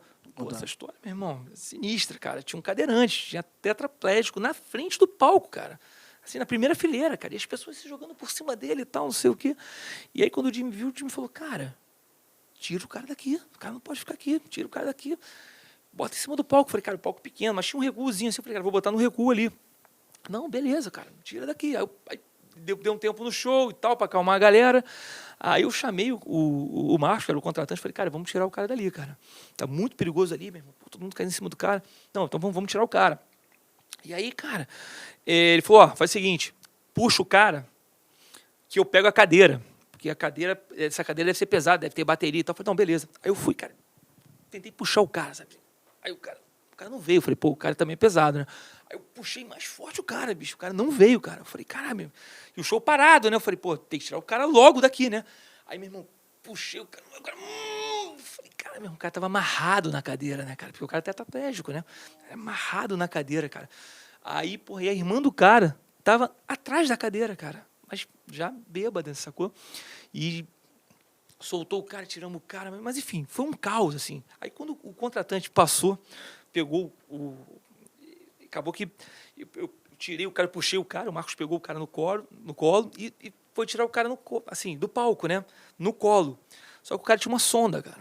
Sacou? Aí, cara, a sonda caiu, cara. Aí, meu irmão, fui fazendo aquele rastro de xixi, assim, cara. Em cima do amp do China, cara. Queimou o amp do China, cara. Meu irmão, foi tipo assim, trágico, cara. Traumático. Foi muito além de didático. Esse foi traumático. Mas aí você pensou, gostei da banda, agora mesmo que eu vou ficar. Aí naquele dia ali, cara, quando eu deitei no travesseiro, eu falei, não é possível, não vai dar. Nessa pegada não tem condição, sacou, meu irmão? É demais, aí né? Aí mesmo que eu ficava. Aí acabou que a gente fez sexta em Jaraguá e teve sábado e domingo 2 datas em Curitiba. Aí a parada foi diferente, né? Aí, eu falei, pô, maneiro. Aqui em Curitiba já... Mas com medo de voltar a situação igual a do dia anterior. Mas rolou de boa. Mas, enfim, daí, cara, rolou... Cara, e fiz, sei lá, foram quase 10 anos de produção com Matanza, né? E se pegamos situações muito boas, sabe? Eu acho que o Matanza tinha uma situação muito confortável para uma banda de rock. Nossa, nacional, com certeza. Sabe? O circuito que fazia, cara, e porque o Matanza, na verdade, ele fazia, cara, desde o interior, cara, sabe? Cara, Pernambuco, fazia interiores no norte, como fazia também, cara, as capitais em casas grandes. Entendeu? Era sold out no Circo Voador, cara. Uma agenda Ou era forte. 4.500 pessoas em São Paulo. Então, tipo assim, tinha uma agenda forte, movimentada. E eu lembro né? que depois de um tempo teve os Matanza Fest. Sim, né? sim, que cara. Vocês mesmo. Pepsi que era uma Stage, coisa que era cara. tudo lotado, né? O Matanza Fest de Porto Alegre, que a gente fez no Pepsi On Stage, com Biohazard e Brujeria, cara, sabe? Vocês Então, chegaram tipo a trazer banda do sim, exterior exato. pra fazer. Né? Exato, fazer turnê inteiro, fazer todo o circuito Matanza Fest e tal. Então, assim, mas, na verdade, quando eu entrei nessa parte da produção do Matanza, que foi, cara, assim, um aprendizado absurdo, sabe? E, cara, foram, assim, anos maravilhosos. Eu justamente pude entender uma parte muito importante da produção, sabe? Tanto da parte de pré-produção, como logística, sabe? Porque eu fazia tudo ali, né? Eu entrava até antes da contratação. O que acontece?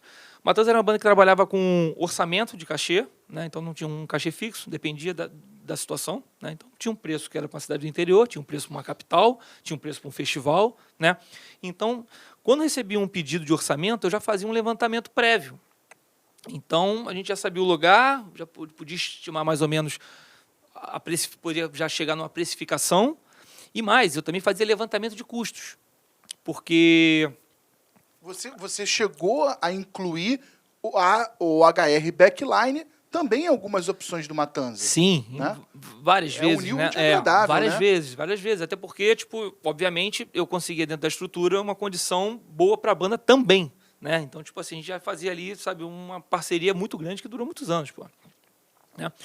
Mas, assim, dura até hoje, né? Dura até hoje. Dura Guardado até as devidas proporções, dura, porque o dura Matanza não existe mais, mas né, agora é um novo projeto, mas você continuou com o Jimmy, né? Você continua com o Jimmy. Tanto no Jimmy Rats. Na verdade, eu peguei mais funções. Exatamente. Né? Porque o Jimmy Rats eu faço também a parte comercial, né?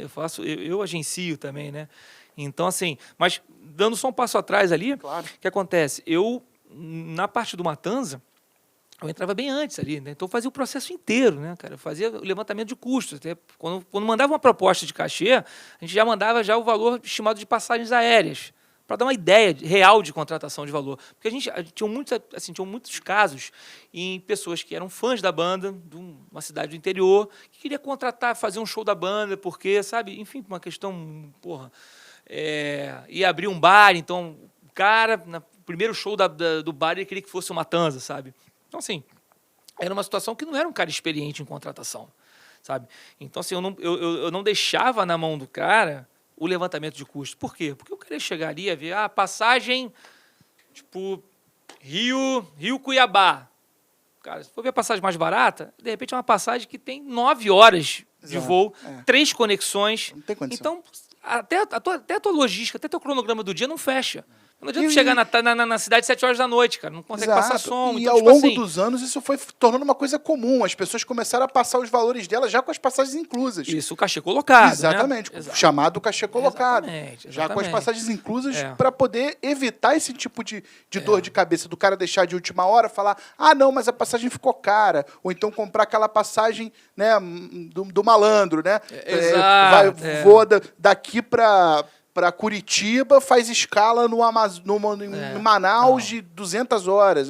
Pois é, complicado. não tinha isso, né? Uhum. Porque também aprendi, foi também uma escola nesse sentido, né, cara? Tipo assim, a produção você trabalha pro teu artista, E né? você foi acompanhando de perto esse crescimento Sem absurdo dúvida, do Matanza, né? Foi ótimo para mim, né, É. cara? Eu peguei situações pequenas, peguei o perrengue na cidade do interior e pude chegar, cara, em todos, fizemos os maiores festivais do país, né, cara? Fizemos Rock in Rio, fizemos Lollapalooza, fizemos, sabe, tipo, Porão do Rock umas 3 vezes, eu acho. Então, assim, isso para mim, profissionalmente, foi excepcional, né? Foi uma escola perfeita. Então, mas eu sempre deixei a produção muito amarrada justamente para ter as garantias que eu precisava ter, sabe? Então, questão de passagem, cara, eu não chamava nem de fly list, eu mandava o flight list, sabe? Meu irmão, é o voo, é esse voo aqui, sacou? E, assim, em algumas situações até alguns integrantes tinham, esse aqui eu preciso comprar na poltrona tal, já me reserva essa poltrona. Porque, assim, eu acho que é o seguinte, Rodrigo, não é ver, mas alguns caras falam, mas que frescura. Cara, não é bem isso, olha só. Uma banda que tem 90 shows por ano, cara, você tem um desgaste do dia a dia. Exatamente. Sabe? Então você tem que zelar pelo conforto do artista. Sabe? E E você ganha para isso. Exatamente. Cara, Além do que, o artista tem que estar confortável, porque é ele que vai subir no palco. Sem dúvida. Porque é ele que as pessoas estão pagando para ver. Sem dúvida. Então, quando ele está se sentindo tranquilo e bem, ele vai dar o melhor de si no palco. Claro, e é para isso que é. E aí vai atrair mais gente, vai atrair mais público. Exatamente. Aí, começa toda aquela cadeia isso aí. para a banda crescer. Né, exatamente. Então, assim, a equipe técnica tem uma função, cara, enorme nessa situação, entendeu? A gente tinha no Matanza uma equipe pequena, mas, cara, que era super fechada, né? O Matanza praticamente, teve a mesma equipe durante 8 anos, sabe? E era uma equipe pequena, mas, assim, todas as funções eram preenchidas. Então, por exemplo, eu era produtor, né? Eu era tour manager, mas eu também fazia o monitor. Então, tinha o Jorge, que era técnico de PA. O Vitor, que era o iluminador, era diretor de palco. Entendeu? O Jean era rosto de bateria. Oportunidade de trabalhar com tá entendendo? Todos eles, quase, né? Exatamente. Em várias outras situações, é uma galera muito ponta firme que chega forte, faz um trabalho impactante. Já peguei turnê da gente viajar à América do Sul em várias datas e os caras falaram, aquela equipe é a melhor equipe da turnê inteira. Não, cara, e assim... Gringo, né? Bicho. E, tô falando aí, cara, de uma equipe que conviveu, fazendo uma média de 90 shows por ano, durante 8 anos, e, cara, não teve uma briga, assim. Eu não lembro da gente ter tido um estresse, sabe? Nada. Muito pelo contrário, cara. Era, meu irmão, era uma diversão, assim. E eu acho que isso suaviza muito o dia a dia. Porque tem situações, porque, por exemplo, teve um momento que o Matanza já... A banda já não passava som, sacou? Em várias situações, a banda nem ia antes do show, mesmo, assim. Da passagem de som, a banda não ia, sabe? Justamente para poupar os artistas, cara. Para o cara poder descansar mesmo, cara. Porque o cara tá no 3º show do final de semana, entendeu? Então, cara, a banda ficava... Então, assim, a gente tinha uma responsabilidade de poder passar um som, de montar um palco, sabe? E chegar na hora do show, fazer a entrega de um show, sabe? 100% para que a pessoa, o público possa assistir, entendeu? A banda na melhor, sabe? Das situações. entendeu? E às vezes você nem estava nas melhores das situações técnicas, mas mesmo assim, você tem que, sabe, tipo, de alguma forma driblar isso para que na hora do show, cara, seja impactante. Eu acho que esse lance do público, sabe, ser impactado é muito importante, né? E é muito bacana, assim, quando você tem esse momento da entrega, sabe? Que, cara, quando a banda entra no palco, cara, toca a introdução, cara, a banda entra, meu irmão, o público, meu irmão, grita, tu fala, bicho, tá aí, velho, sabe? Tipo, meu irmão, É o que vale, todo mundo tá né? cansado, mas naquela hora, meu irmão, tá todo mundo com Quando sangue nos apaga a olhos, luz, cara. sobe aquele Sacou? aquele Meu público, irmão. Aí, cara, cara, aquilo acaba o ali show, te tipo assim, enche de energia. total, cara. Acaba o show, tu fala, meu irmão, vale a pena, sabe? Valeu a pena, o esforço, valeu, porque a equipe viaja com a banda, cara. Então, assim, acabou o show, vai pro hotel, pá, beleza. Às vezes tu vai dormir, normalmente vai dormir 4h da manhã, dependendo da cidade do dia seguinte, teu voo é cedo, cara. Tem que estar no hotel, tipo, 7 da manhã, entendeu? Então, você sempre tinha uma paranoia muito grande de, cara, Deus me perdeu um horário, alguma coisa assim. Então, tinha algumas situações que eu não dormi. Tipo, tinha 1h30 para dormir, eu não dormia. Não existe. Se dormir, Não é dormia, pior. cara. Se dormir é pior. 1h30 eu não vou dormir, eu vou dormir no avião, sabe? Durmo 1h30 no avião, mas não vou dormir aqui. Eu ficava andando no saguão, subia, descia e tal, lobby. bebia água, fazia Eu uma ia, merda, às cara. vezes eu ia. Sabe o que eu fazia? Às vezes tinha uma situação de. Cara, tem que dormir 2 horas para voltar. Eu descia, eu já botava a minha roupa, já vestia a minha mala, eu descia pro lobby do hotel. Eu sentava no sofá, abraçava a mochila e a mala e dormia. Tá pronto, né? Aí o pessoal já ia descendo, alguém me cutucava, opa, Levanta. chegou, aí, opa, acabou, Opa, beleza, vambora. vambora. Acabou, entendeu? Aí você mas entra é, na pô. adrenalina de aeroporto, check-in, despacha a mala, pá, no caso, né, imigração, entra e sai, e aí você, quando senta no avião, aí você relaxa, você dorme um pouco. Tem que dormir fracionado, porque é uma responsabilidade muito grande. Imagina, cara. Muito Pô, irmão, grande. tu perde um horário, cara. Você vai perder um voo, cara, com 9 passagens. Às vezes, o Matanza teve um momento com 11 pessoas viajando, cara. Como é que vai repor isso, cara? E detalhe, algumas cidades você não tem um outro trajeto, não tem um outro voo. Não é toda cidade que tem Rio São Paulo, sabe? Você não tem ponte aérea. Você perdeu um voo para Belém, irmão, cara, vai pegar o voo No dia 6 da seguinte. tarde, vai chegar lá meia-noite, cara. E aí, como é que Acabou faz? o show, Então, assim, não tem acabou o show. show. Então, E muito nesse meio complicado. tempo que você se dedicou ao Matanza, o Matanza estava crescendo pra caramba, como você conseguiu administrar o estúdio e o backline, o HR Backline? Então, às vezes, na verdade, é o preço que você paga, né, por se dividir em várias, né, em vários Flávios. Vários né? Flávios. Exatamente. Porque você não pode estar, meu irmão, onipresente, né? cara? Exatamente. Então, pode estar em todo Infelizmente. lugar. Infelizmente, é uma pena isso. Mas, enfim, o que acontece? Eu praticamente passei a ficar no estúdio de terça a quinta, porque sexta eu já viajava, chegava segunda, então ficava no estúdio de terça a quinta. Aí comecei a ter que Contratar delegar pessoas, funções né? aqui dentro, entendeu? Então comecei a delegar as funções, principalmente do estúdio, né? A parte de backline eu sempre estive à frente da parte de orçamento, da parte de elaboração de contra-rider, né? Mas a parte de execução também eu tive que delegar e colocar as pessoas ali para poder executar os serviços, né? E as viagens e tal.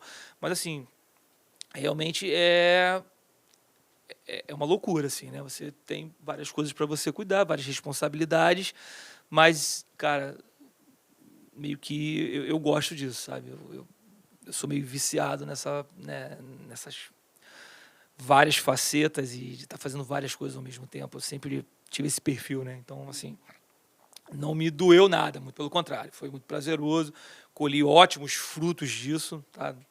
Profissionalmente e, é claro, financeiramente também, né? Mas você tem um preço por isso, né? Claro, né? E, além de tudo isso, tu ainda tem a família, né? Então, assim... Exatamente. Né? Então, são 23 anos de casado, né? Assim, né? A primeira dama teve aí ontem, não vem todo dia. Exatamente. Ela vem aqui para fiscalizar. Ela vem, se tá tudo ok. vem, Verdade. vem. Keila, beijo. Então, e aí, no caso, você ficou no Matanza durante todos esses anos e tal, e aí o Matanza acabou. Acabou o Matanza. E aí? Na verdade, o Matanza acabou em 2018 e 2018 especialmente foi um ano muito difícil para mim, né? E minha mãe já estava no processo terminal da doença dela e ela faleceu em junho, né? O Matanza, ele acabou efetivamente, se eu não me engano, em outubro. Foi o último show do Matanza, foi 31 de outubro. E, assim, foi um momento muito complicado, porque, assim, o processo de término do Matanza foi um processo desgastante, como é de todo relacionamento, Claro. de toda a banda, né?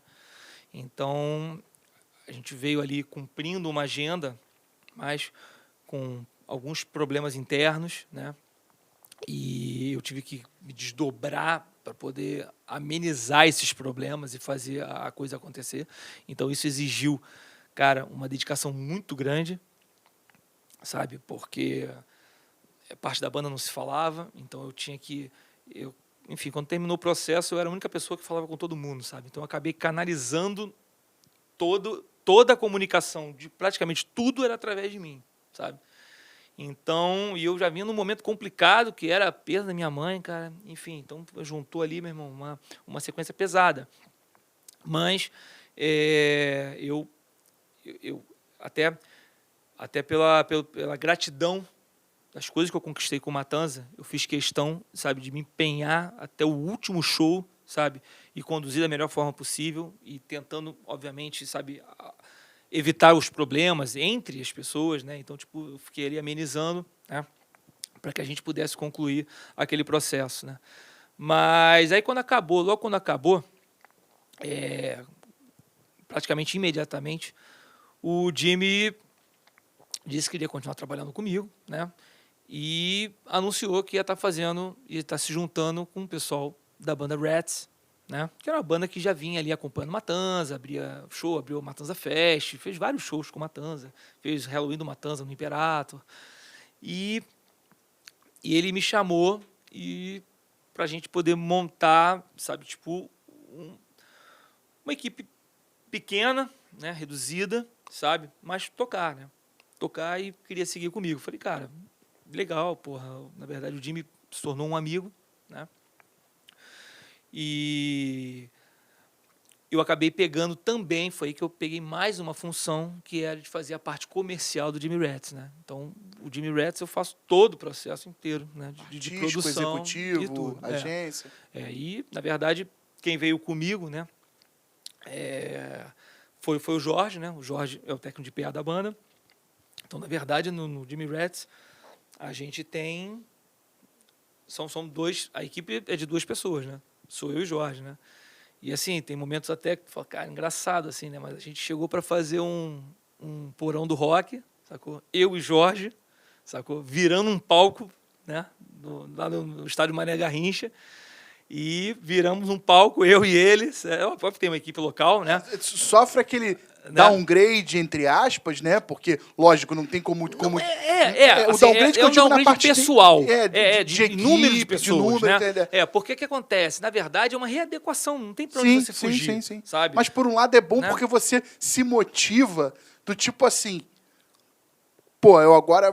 tô sozinho, mas, pô, eu ainda consigo fazer, ainda consigo matar no peito e fazer a coisa acontecer, né? O time diminuiu, cara, que foi uma pena, que a gente, pô, deixou de conviver com amigos que a Claro, gente tinha na estrada, né? E não só o convívio, mas, pô, a parte técnica também, né, cara? Uma coisa é tu virar um palco no festival com 5 pessoas trabalhando, outra coisa é tu fazer com 2, né? Maravilhosa. Entendeu?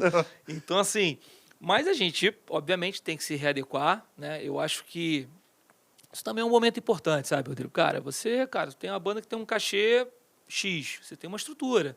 Se acontece alguma coisa e você, cara, tem uma outra situação com uma outra realidade, irmão, sabe? Eu acho que tem que matar no peito e cair pra dentro, sabe? Sim. Pô, não tem essa de escolher trabalho, exato, cara, é fazer. E ainda mais com uma pessoa que, no caso é o Jimmy, que é um cara que se tornou teu amigo por esses anos do Matanza, cara, ele te chama para um novo projeto.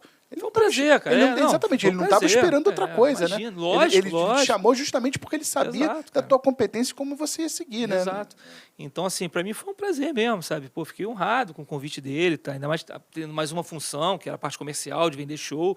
E diga-se de passagem, cara, que eu gostei bastante também, sabe? Tipo, é muito bacana. É muito bom, é muito cômodo quando você faz o processo inteiro, né, cara? Quando você vende, você faz a pré-produção e você Você faz tudo do seu perfeito, jeito. Você sabe exatamente o que você tem um artista que te apoia, que te apoia 100%, fala, cara, o que você decidir para mim, é a sintonia perfeita para seguir um trabalho de sucesso. Mas assim, a gente sempre teve isso muito bem alinhado, assim, sabe? Ele sempre confiou, cara, muito, tipo, nas situações ali. Outra, né?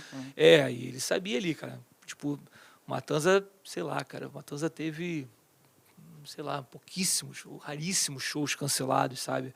Por alguma questão técnica, alguma questão de pagamento, enfim. Mas eu sempre evitei ao máximo a questão do cancelamento, porque o cancelamento ele não é cara, você não sabe. O cancelamento ele tem vários reflexos Cancelamento extremamente negativos. É a pior coisa que pode sacou? acontecer. Você tem um produtor local que ele pode fazer a cagada que for na produção dele, mas, na verdade, ele tem um acesso muito maior ao público do que você, ou do que a banda. Exatamente. Cara. Então, para ele chegar ali e falar, nossa, a banda é isso e aquilo, sabe? Tipo, Aconteceu isso várias vezes comigo. Acontece, cara, acontece. Então, Mas, assim... A gente tenta levar...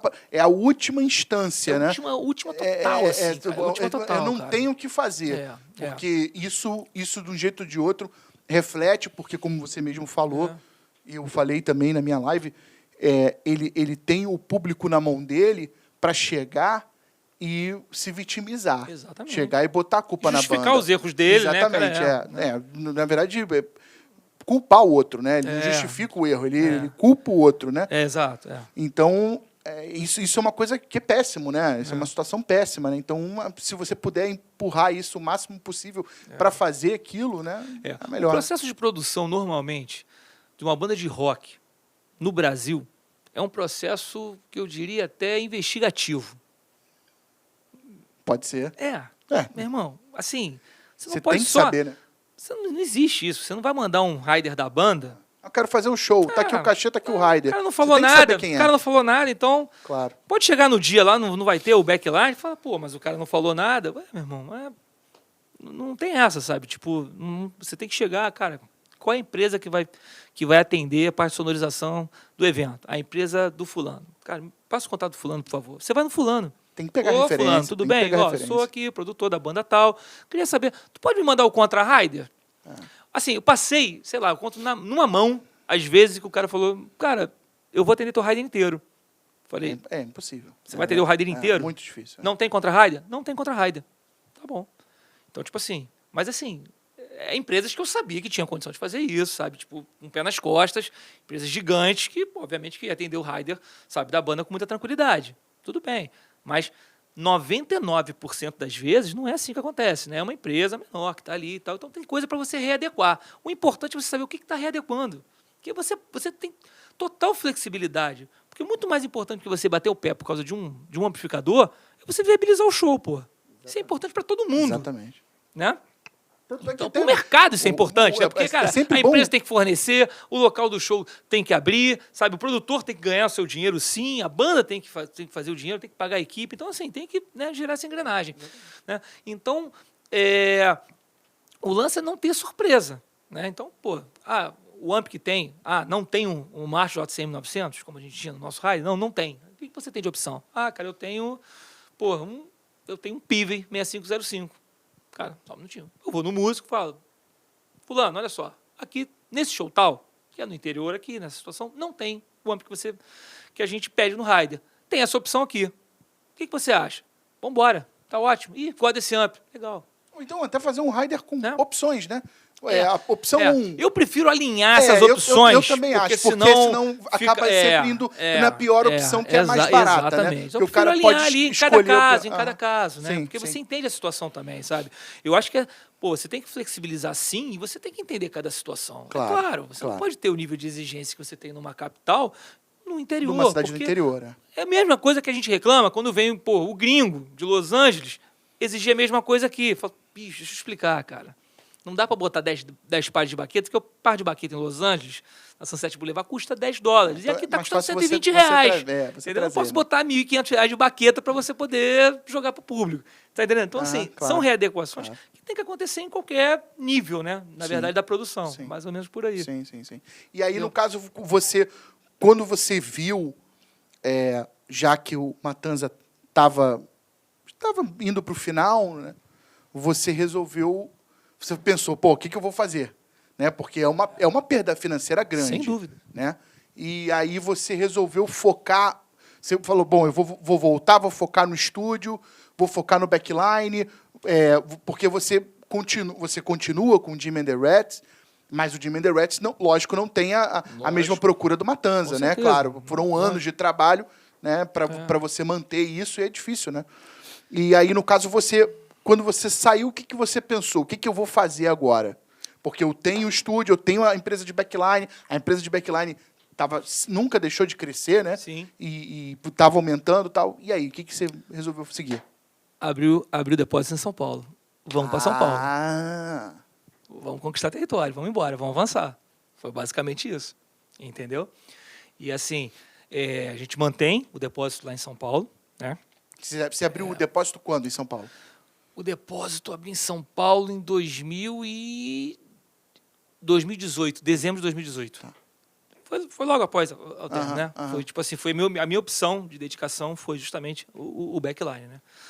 Que era frente, na verdade, o backline já há uns 10 anos, ele já vinha aí responsável por 70% e, dependendo do mês, 80% do faturamento geral da E você já da não estava empresa. fazendo só Entendeu? atendendo backline só no Rio. Você estava atendendo no Brasil inteiro. Sim. Então, sim.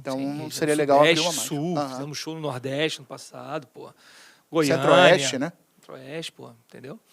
Tudo. A gente só não fez o Norte, né? Porque os acessos são muito complicados muito e o complicado. risco é muito grande também, né? De você mandar um equipamento lá para cima e tal. Enfim, mas aí nós abrimos o depósito em São Paulo, né? Mantemos o depósito lá, continua lá, né? Estamos aguardando, obviamente, a gente ter uma retomada para poder retomar as atividades efetivamente, né? Mas estamos com uma situação administrada e está tudo acontecendo, está tudo se mantendo por enquanto. E você já atendeu zilhões de bandas, né? Turnês, shows pelo Brasil inteiro. Qual foi aquela banda que você falou, não, eu não acredito. Você recebeu o rider, bateu aquela emoção, você sentou, foi batendo e falou, cara, eu não acredito, agora vai. Que banda faz? Bad Religion. Bad Religion? Bad Religion, pô. Banda que, meu irmão, né, amo. Eu tocava, falei pra você, comecei tocando hardcore, né? Então, tipo assim, uma das bandas, tive o primeiro contato, assim, tipo, porra, ouvia, tipo, todos os dias. Então, é uma banda que me marcou muito. E foi engraçado, porque quando eu recebi o rider, eu estava nos Estados Unidos, né? E aí, era um show no Circo Voador, acho que foi o último show deles no Circo. Foi o último show no Brasil, na verdade. E a produtora que estava fazendo, né, o Gustavo, ele mandou o rider, eu vi o rider e eu vi que tinham coisas que eu não tinha de ferragem de bateria, mais precisamente. E aí eu já mandei um contra-rider já em cima do que eles pediam, sabe? Porque assim, foi uma situação que eu quis atender, tipo, emocionalmente, Claro. sabe? E eu comprei, eu lembro que no dia seguinte eu já mudei meu trajeto, cara, já fui para uma loja, acho que Guitar Center ou Sunmesh, não lembro na época, mas já comprei as ferragens que eu precisava, tipo, foi uma parada que eu fiz assim com um carinho, porque, né, tinha uma questão emocional ali. Eu nem gosto quando entra questão emocional numa situação dessa, né? Porque a gente está tão doutrinado a lidar da forma profissional, né? Que é tão comum, tipo, né? Imagina, você mesmo, cara. Quantos artistas você já fez um trabalho e fala, cara, puta, não tirei uma foto com fulano, cara? Pô, podia ter tirado uma foto, né? Pra posteridade e tal, né? Não vai, porque às vezes o cara é tão ali, né, cara? Tá tão focado nas coisas, né? Então, enfim, inúmeras situações assim. Mas o Bad Religion, eu até consegui uma foto, foi por acaso. Porque, na verdade, o Gustavo... Eu lembro que depois da passagem de som, eu estava ali atrás no backstage do circo, e aí o Gustavo veio e falou, cara, tô com um problema, cara, esqueci, cara. Pô, os caras pedem um meet and greet, cara, e, cara, eu esqueci. Porra, você gosta de Bad Religion? Eu falei, bicho, meu irmão. Pô, muito, facilidade. Cara. Pô, então beleza. Então vou botar você aqui pra tirar foto com os caras. Eu falei, pô, sério, o meet and greet é pra mim? Porra, meu irmão, é lindo, perfeito, né? Aí, não, então beleza. Aí veio ele. Nisso estava o nosso querido amigo Felipe Barcelos, do meu lado também. Não que conheço, curte, né? Não conheço esse cara. Não conhece? Vou te falar depois quem é. Vou te falar, né? Escuta a história. Beleza. Aí tá o Felipe aqui, eu falei, pô, Felipe, vou tirar foto com os caras. O Gustavo vai descer com a banda pra gente tirar foto aqui. Aí ele, pô, que maneiro e tal, Bad Religion. Falei, maneiro, vamos lá. Aí tá. Aí ele foi, pô, lá com a banda, cara, a banda inteira lá, cara, pô, tirou várias fotos, todas sem flash, cara. Aí eu fui tirar uma foto dele, tirei uma foto com flash, a foto dele ficou maneiraça e as minhas toda escura, assim, sacou? Porra, mas enfim, ainda vale a recordação, sacou? Obviamente, claro, pelo menos dá pra ver a silhueta, né? Que pelo menos ele apertou o botão, pelo menos ele tirou a foto, né? Que bom. E qual foi o rider técnico mais complicado que você atendeu? Eita, cara. Puta, cara. Tem vários, hein, cara. Tem vários, né? Tem vários de vários de estilos diferentes, né, cara? Então, cita tipo dois, assim, cara. E qual, em específico, qual a parte mais esdrúxula, né, que eles pediram? Tipo assim, você falou, cara, como é que eu vou arrumar isso? Porra, cara, o próprio rider do Dire Straits, né? É um rider bem complicado, né? Você tem o Hammond, você tem, cara, dois teclados, você tem caixa Leslie e, sabe, tipo, você tem uma bateria específica, bateria né? de mão pesada, né? Do prato, aquela coisa do prato. É isso aí. Então, assim, é um rider complicado, né? Então, pô, pai, beleza, conseguimos fazer um contra-rider. Mas aí, tipo, são situações que tipo, você perde o controle, né? Aí o promotor da turnê brasileira, tipo, mudou uma cidade e aí teve que dobrar o rider. Então, tipo assim, de um rider complicado, você tem que arrumar o dobro. Então, tipo assim, tem situações assim que são muito complicadas, mas conseguimos resolver, sabe? O próprio rider do Glenn Hughes é bem complicado, né, cara? O Glenn Hughes pede Hammond, aqueles bumbos. Caixa Leslie também, caixa cara, Leslie. bumbo de 26 polegadas. Então, tem uma situação ali que não é tão usual. Né? Não é tão usual, né? Muito complicado. E a logística, às vezes, não favorece por causa disso. Às vezes, pô, o cara, porque na hora de vender, ele vê a logística aérea, pô. Sabe? Só que o backline não viaja aéreo, né? Terrestre, né, cara? Caminhão, pô. Né? Tem pessoas dirigindo, né? Pessoas trabalhando e dirigindo. Então, tem toda uma questão de logística mesmo, de horários, né? A pessoa descansar e tal, seguir viagem. Tem alguns trechos no Brasil que, infelizmente, você não pode viajar a qualquer hora. Tem trechos que você tem que evitar à noite, viajar de manhã. Então, enfim, sabe? Nem sempre o rider é o mais complicado, sabe? De todo esse processo. Mas a logística é complicada também, né? Às vezes você não tem um equipamento que você tem que alugar de uma outra pessoa que ela mora em não sei onde do Brasil. Exatamente. Aí você tem que levar, tem que juntar, fazer aquele trabalho de levar da casa dela pro depósito, para viajar a turnê, e às vezes tem aquelas datas completamente loucas, né? Que a logística é totalmente louca e só tem aquele equipamento específico, e como é que você faz? Né? E às vezes você tem um equipamento aprovado, tá tudo certinho e tal, e aí tu chega numa... Cara, acontece, né? Às vezes o equipamento para, às vezes acontece um erro humano, às vezes, cara, o cara local bota uma corrente 220, liga, queima um amplificador, você tem que repor, então, enfim, tem toda uma situação ali de estresse, de preocupação o tempo inteiro. E não só isso também, né? Obviamente, você está com um caminhão viajando, você tem pessoas ali dentro, né? Que, porra, são vidas ali, então tem toda uma preocupação, tem um caminhão, tem equipamento, cara, assim, uma turnê em si, né? Quando você...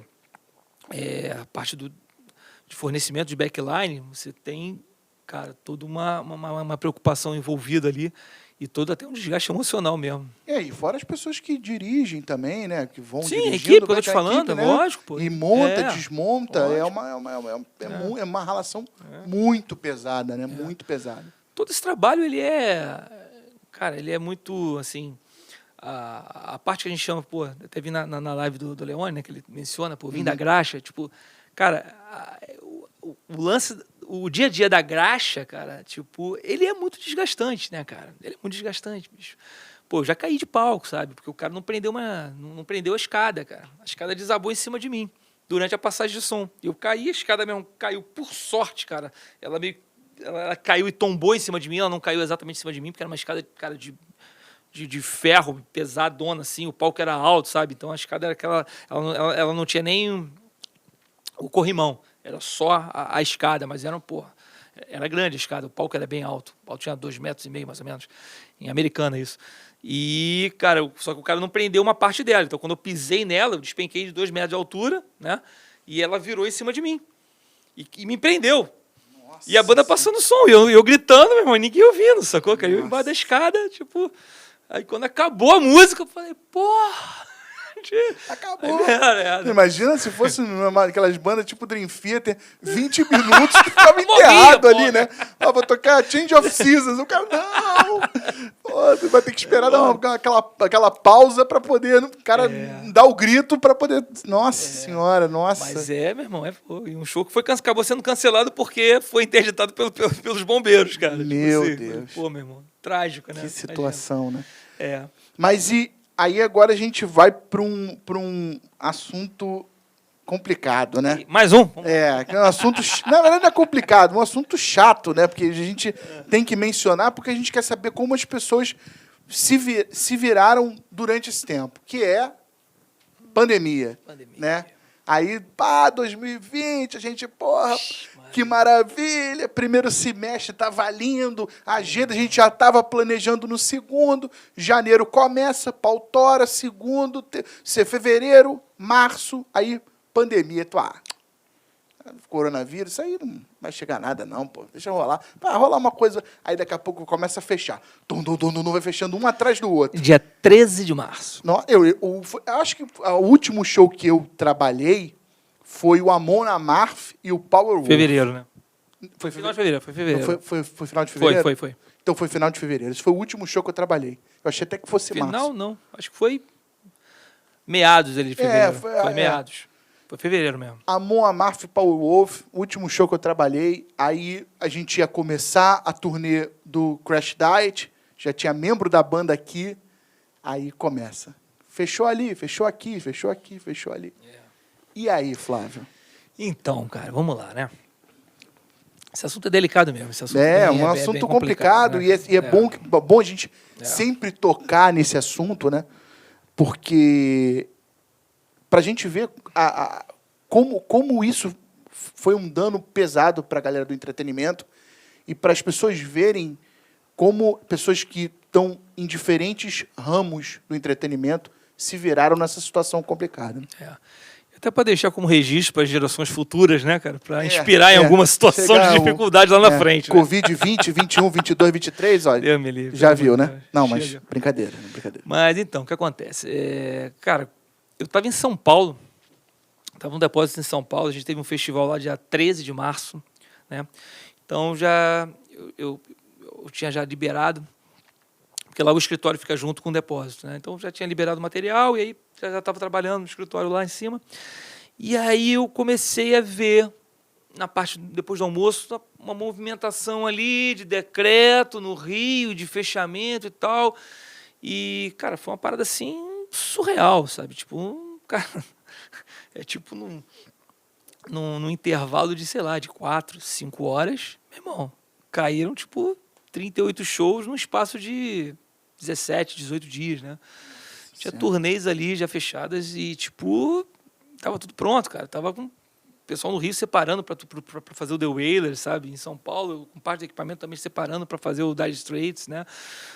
Aliás, o caminhão praticamente pronto para fazer o McFly, né? Então, tipo assim, a gente tava com tudo pronto. Assim, as turnês começavam, cara, tipo, o primeiro show era dia 19, né? E aí foi uma sequência ali, cara, caindo um atrás do outro, cara. Eu lembro que você estava com uma dificuldade até de conseguir administrar tudo, porque a demanda estava tão grande. Alta demanda, cara. Março, abril, maio era uma coisa de louco. Não, pô. E você estava... já estava vendo compra de um segundo caminhão, porque já não tinha, a logística já não estava atendendo, né? Já em São Paulo, né? Com o prédio lá em São Paulo, você estava começando a fazer um monte de coisa. A gente conversou no show que teve na Fabric, né? A gente conversou até no backstage do Amon Amarth. A gente conversando, te passando coisa, você, meu Deus do céu, como é que eu vou fazer isso? Não, mas eu vou dar um jeito, vou jogar para um lado, vou jogar para o outro. A gente começou a trabalhar a logística e tal, e contra a Raider, e aí, pá. Aí, porra, tipo, né, meu irmão? Foi um dia assim que marcante, né? Desespero, né? Sexta-feira 13, não foi à toa, né? 13 de março. O Jason, né? Se visse o Jason, ainda dava até menos pior, bicho. Dá uma risadinha. E aí, brother, tudo bem? Trocava uma ideia ali, desenrolava alguma coisa melhor, né? Deixa o aqui do lado, vamos conversar. Porque foi foda. Aí, cara, beleza. Deu a segunda-feira, cara. Eu voltei pro Rio, né? Com a minha esposa. E tô, assim, até hoje aqui no Rio, né? Não consegui nem retornar a São Paulo. Tá meu sócio lá de frente, resolvendo as questões assim, né, do dia a dia lá.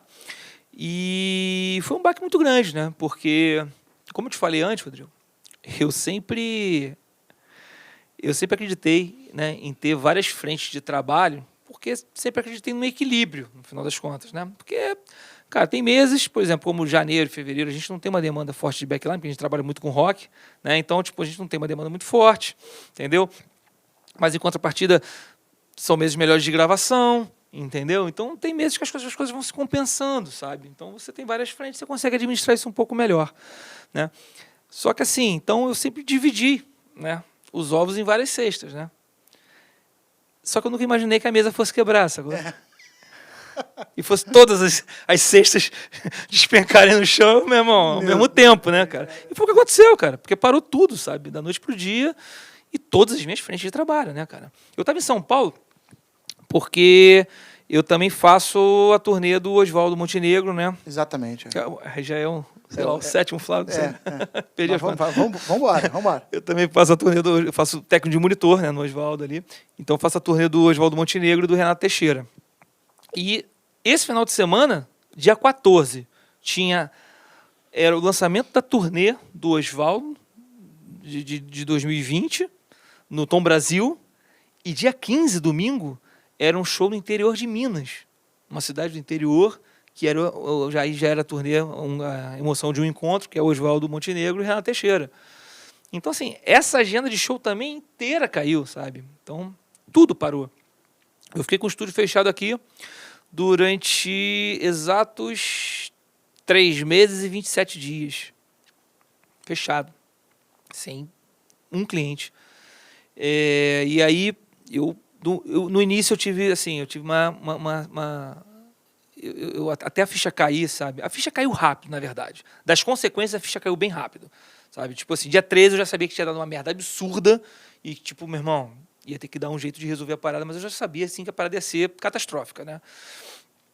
Não esperava também que fosse durar tanto tempo, mas foi até bom não esperar isso, porque, meu irmão, teria me matado, né? Deus me livre, mas, porra, assim, seria muito pior, né?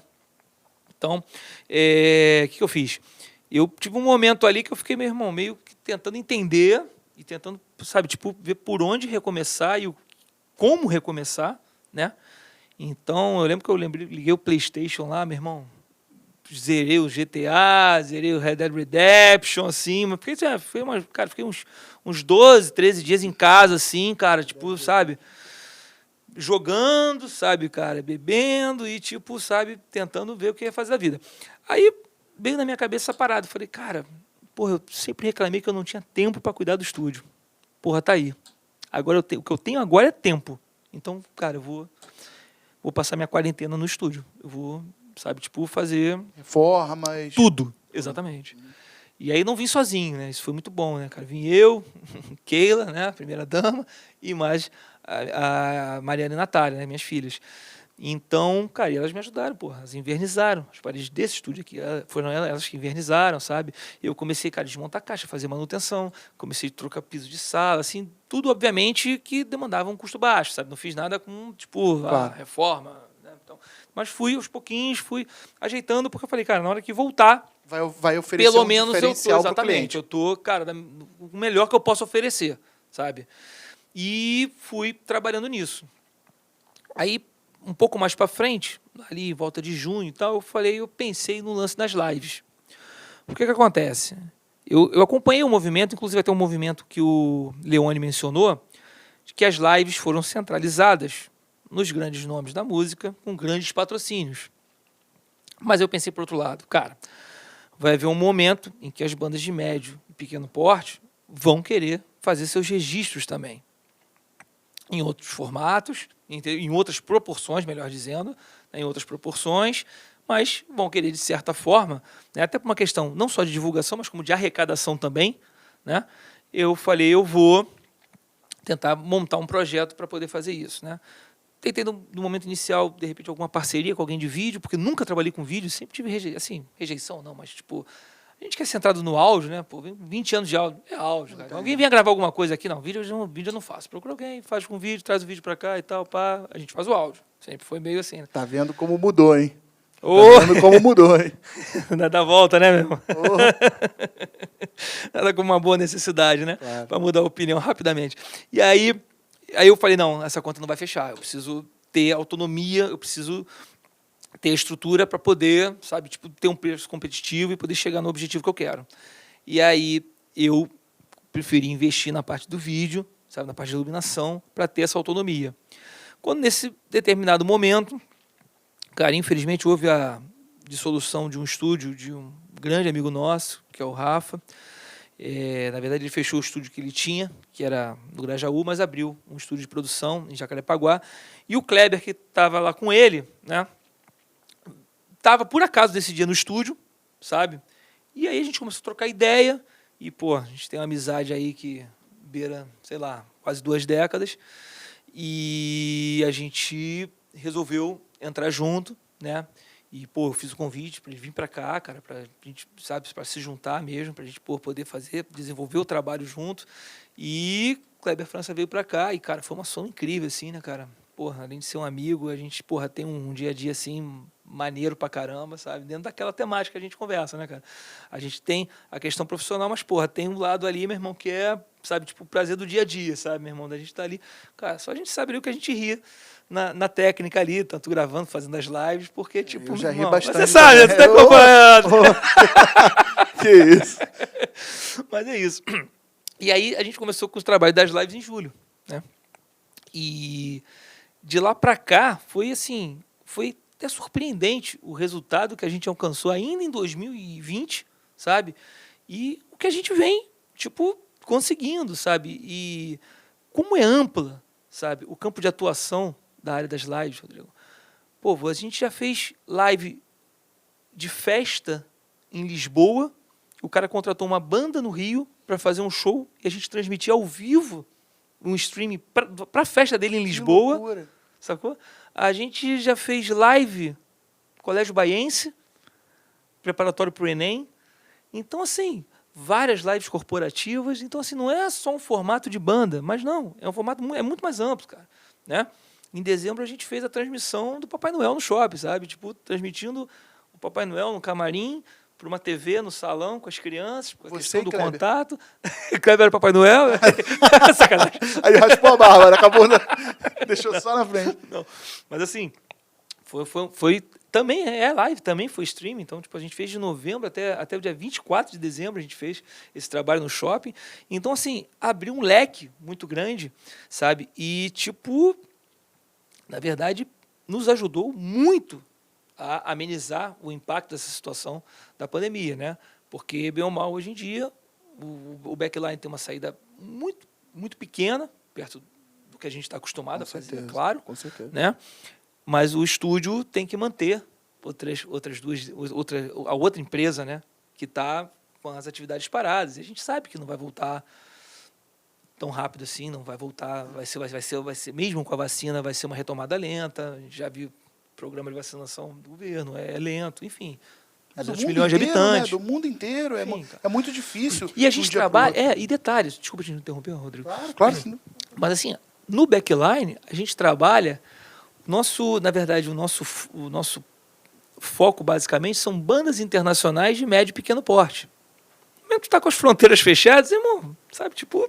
Não tem como. Então, a gente tem que ter uma situação beirando a normalização, ou uma nova normalização que seja, né, para que a gente tenha essas bandas vindo e o público comparecendo, enfim, é uma situação que a gente vai ter um tempo para retomar, mas sem dúvida, o meu tempo aqui, a minha dedicação tem sido integral, né, praticamente integral para o estúdio, né, e a gente está conseguindo sim, né, passar até de uma forma que nos surpreende, sabe, os resultados que a gente veio alcançando, né, do ano passado e o início desse ano, assim, tem sido, cara, tem dado uma motivação muito grande para a gente, para poder seguir e passar por essa situação toda. E o legal também, eu acompanhei várias das lives que você fez com bandas, o que é legal é porque é uma forma de investimento para a banda, porque é um portfólio.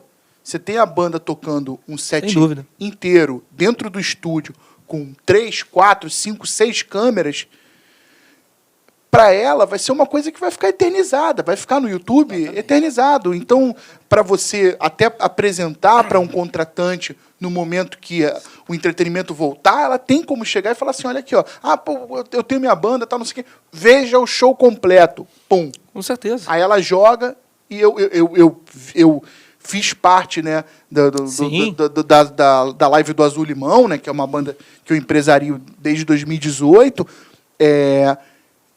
e sensacional, sabe? A receptividade do público, as pessoas comentando em tempo real, né? Você, no caso, teve também o Apoia-se, né? Que foi a plataforma utilizada para conseguir essa contribuição voluntária.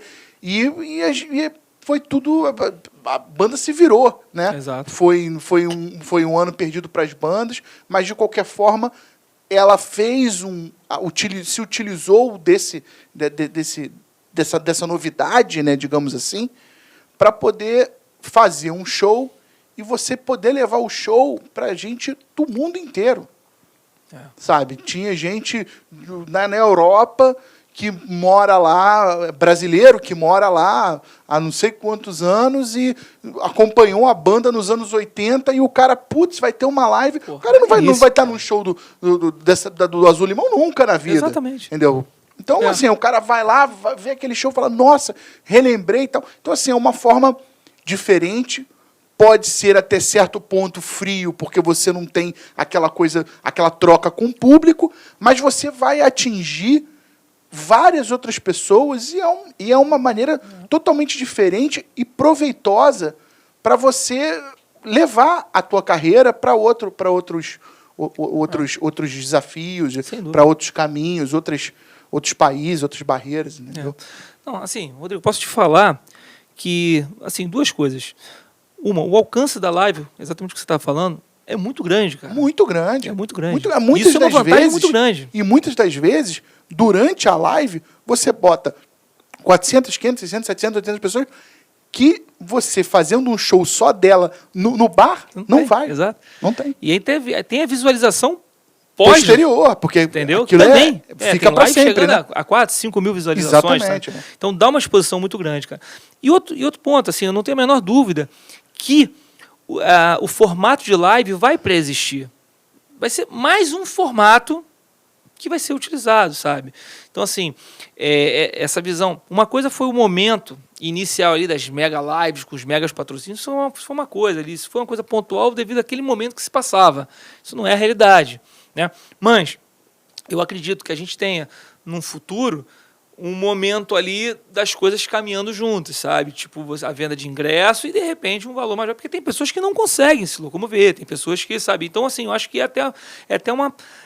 você dá um acesso diferenciado para um espetáculo, para um show, entende? Eu acho isso muito válido. Então, assim, eu acho que é um formato que vai preexistir a esse momento. E você vai continuar, sabe? Né? Sem dúvida, independente da volta dos shows, você vai continuar oferecendo porque, assim, serviço exato, da live. Porque assim, a gente até já descobriu que tem um horizonte muito grande para ser explorado. As lives corporativas, assim, até, enfim, todas as coisas que a gente vem desenvolvendo ali do ano passado para cá.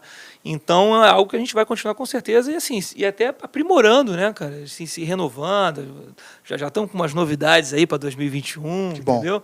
Então, assim, estamos com planos bem maneiros, bem legais mesmo. Então, é importante você ter frisado isso, de que você vai continuar, você vê que a situação foi tão difícil para a gente, né, para o mundo inteiro, mas a gente focando no entretenimento, foi tão difícil para a gente que, apesar de tudo, se abriu mais uma porta. E os shows, eles vai voltar. Exato. Mais cedo ou mais tarde, vai voltar. Então, você vê que, de fato, a coisa seguiu, correu, e agora você tem mais uma coisa, mais uma opção para seguir. É uma coisa que você pode seguir independente de você estar com o Jimmy, se está com o Matanza, Ritual, Matanza né? Ritual, né? Você agora, né, tem o Jimmy and the Rats, tem o HR Backline, o HR Studio. Então, olha aí. Olha o leque de coisas que você vai É aquela situação que a gente falou no início, né, sobre a oportunidade, né, cara? Então, assim, às vezes você tem que cavar a oportunidade, claro, né? Mas, assim, você tem que buscar alguma coisa, sabe? Eu repito, assim, eu não me deixaria, sabe, abandonar 20 anos de trabalho por causa de uma pandemia. Não dando menos importância à situação, que é catastrófica, sabe? Mas, assim, eu vou lutar até o fim, né, cara? Tem que lutar. Se é pra morrer, vamos morrer atirando, né, Mas cara? a gente vai sempre ter que atirar, né? E, no caso, quando você voltar, você manteve lá o depósito em São Paulo, né? Continua fazendo. Lógico, a expansão ela vem de acordo com o que rola os shows, Lógico. Mais para frente, né? Obrigado, cara. Irmão, valeu mesmo. Pô, agradeço, muito imagina, legal, né, cara? Sempre bom a gente poder bater um papo, explicar, contar um pouco da nossa história. Ainda mais, pô, que a gente se conhece há tanto tempo, né, cara? Verdade, a gente já passou tanta coisa junto, né?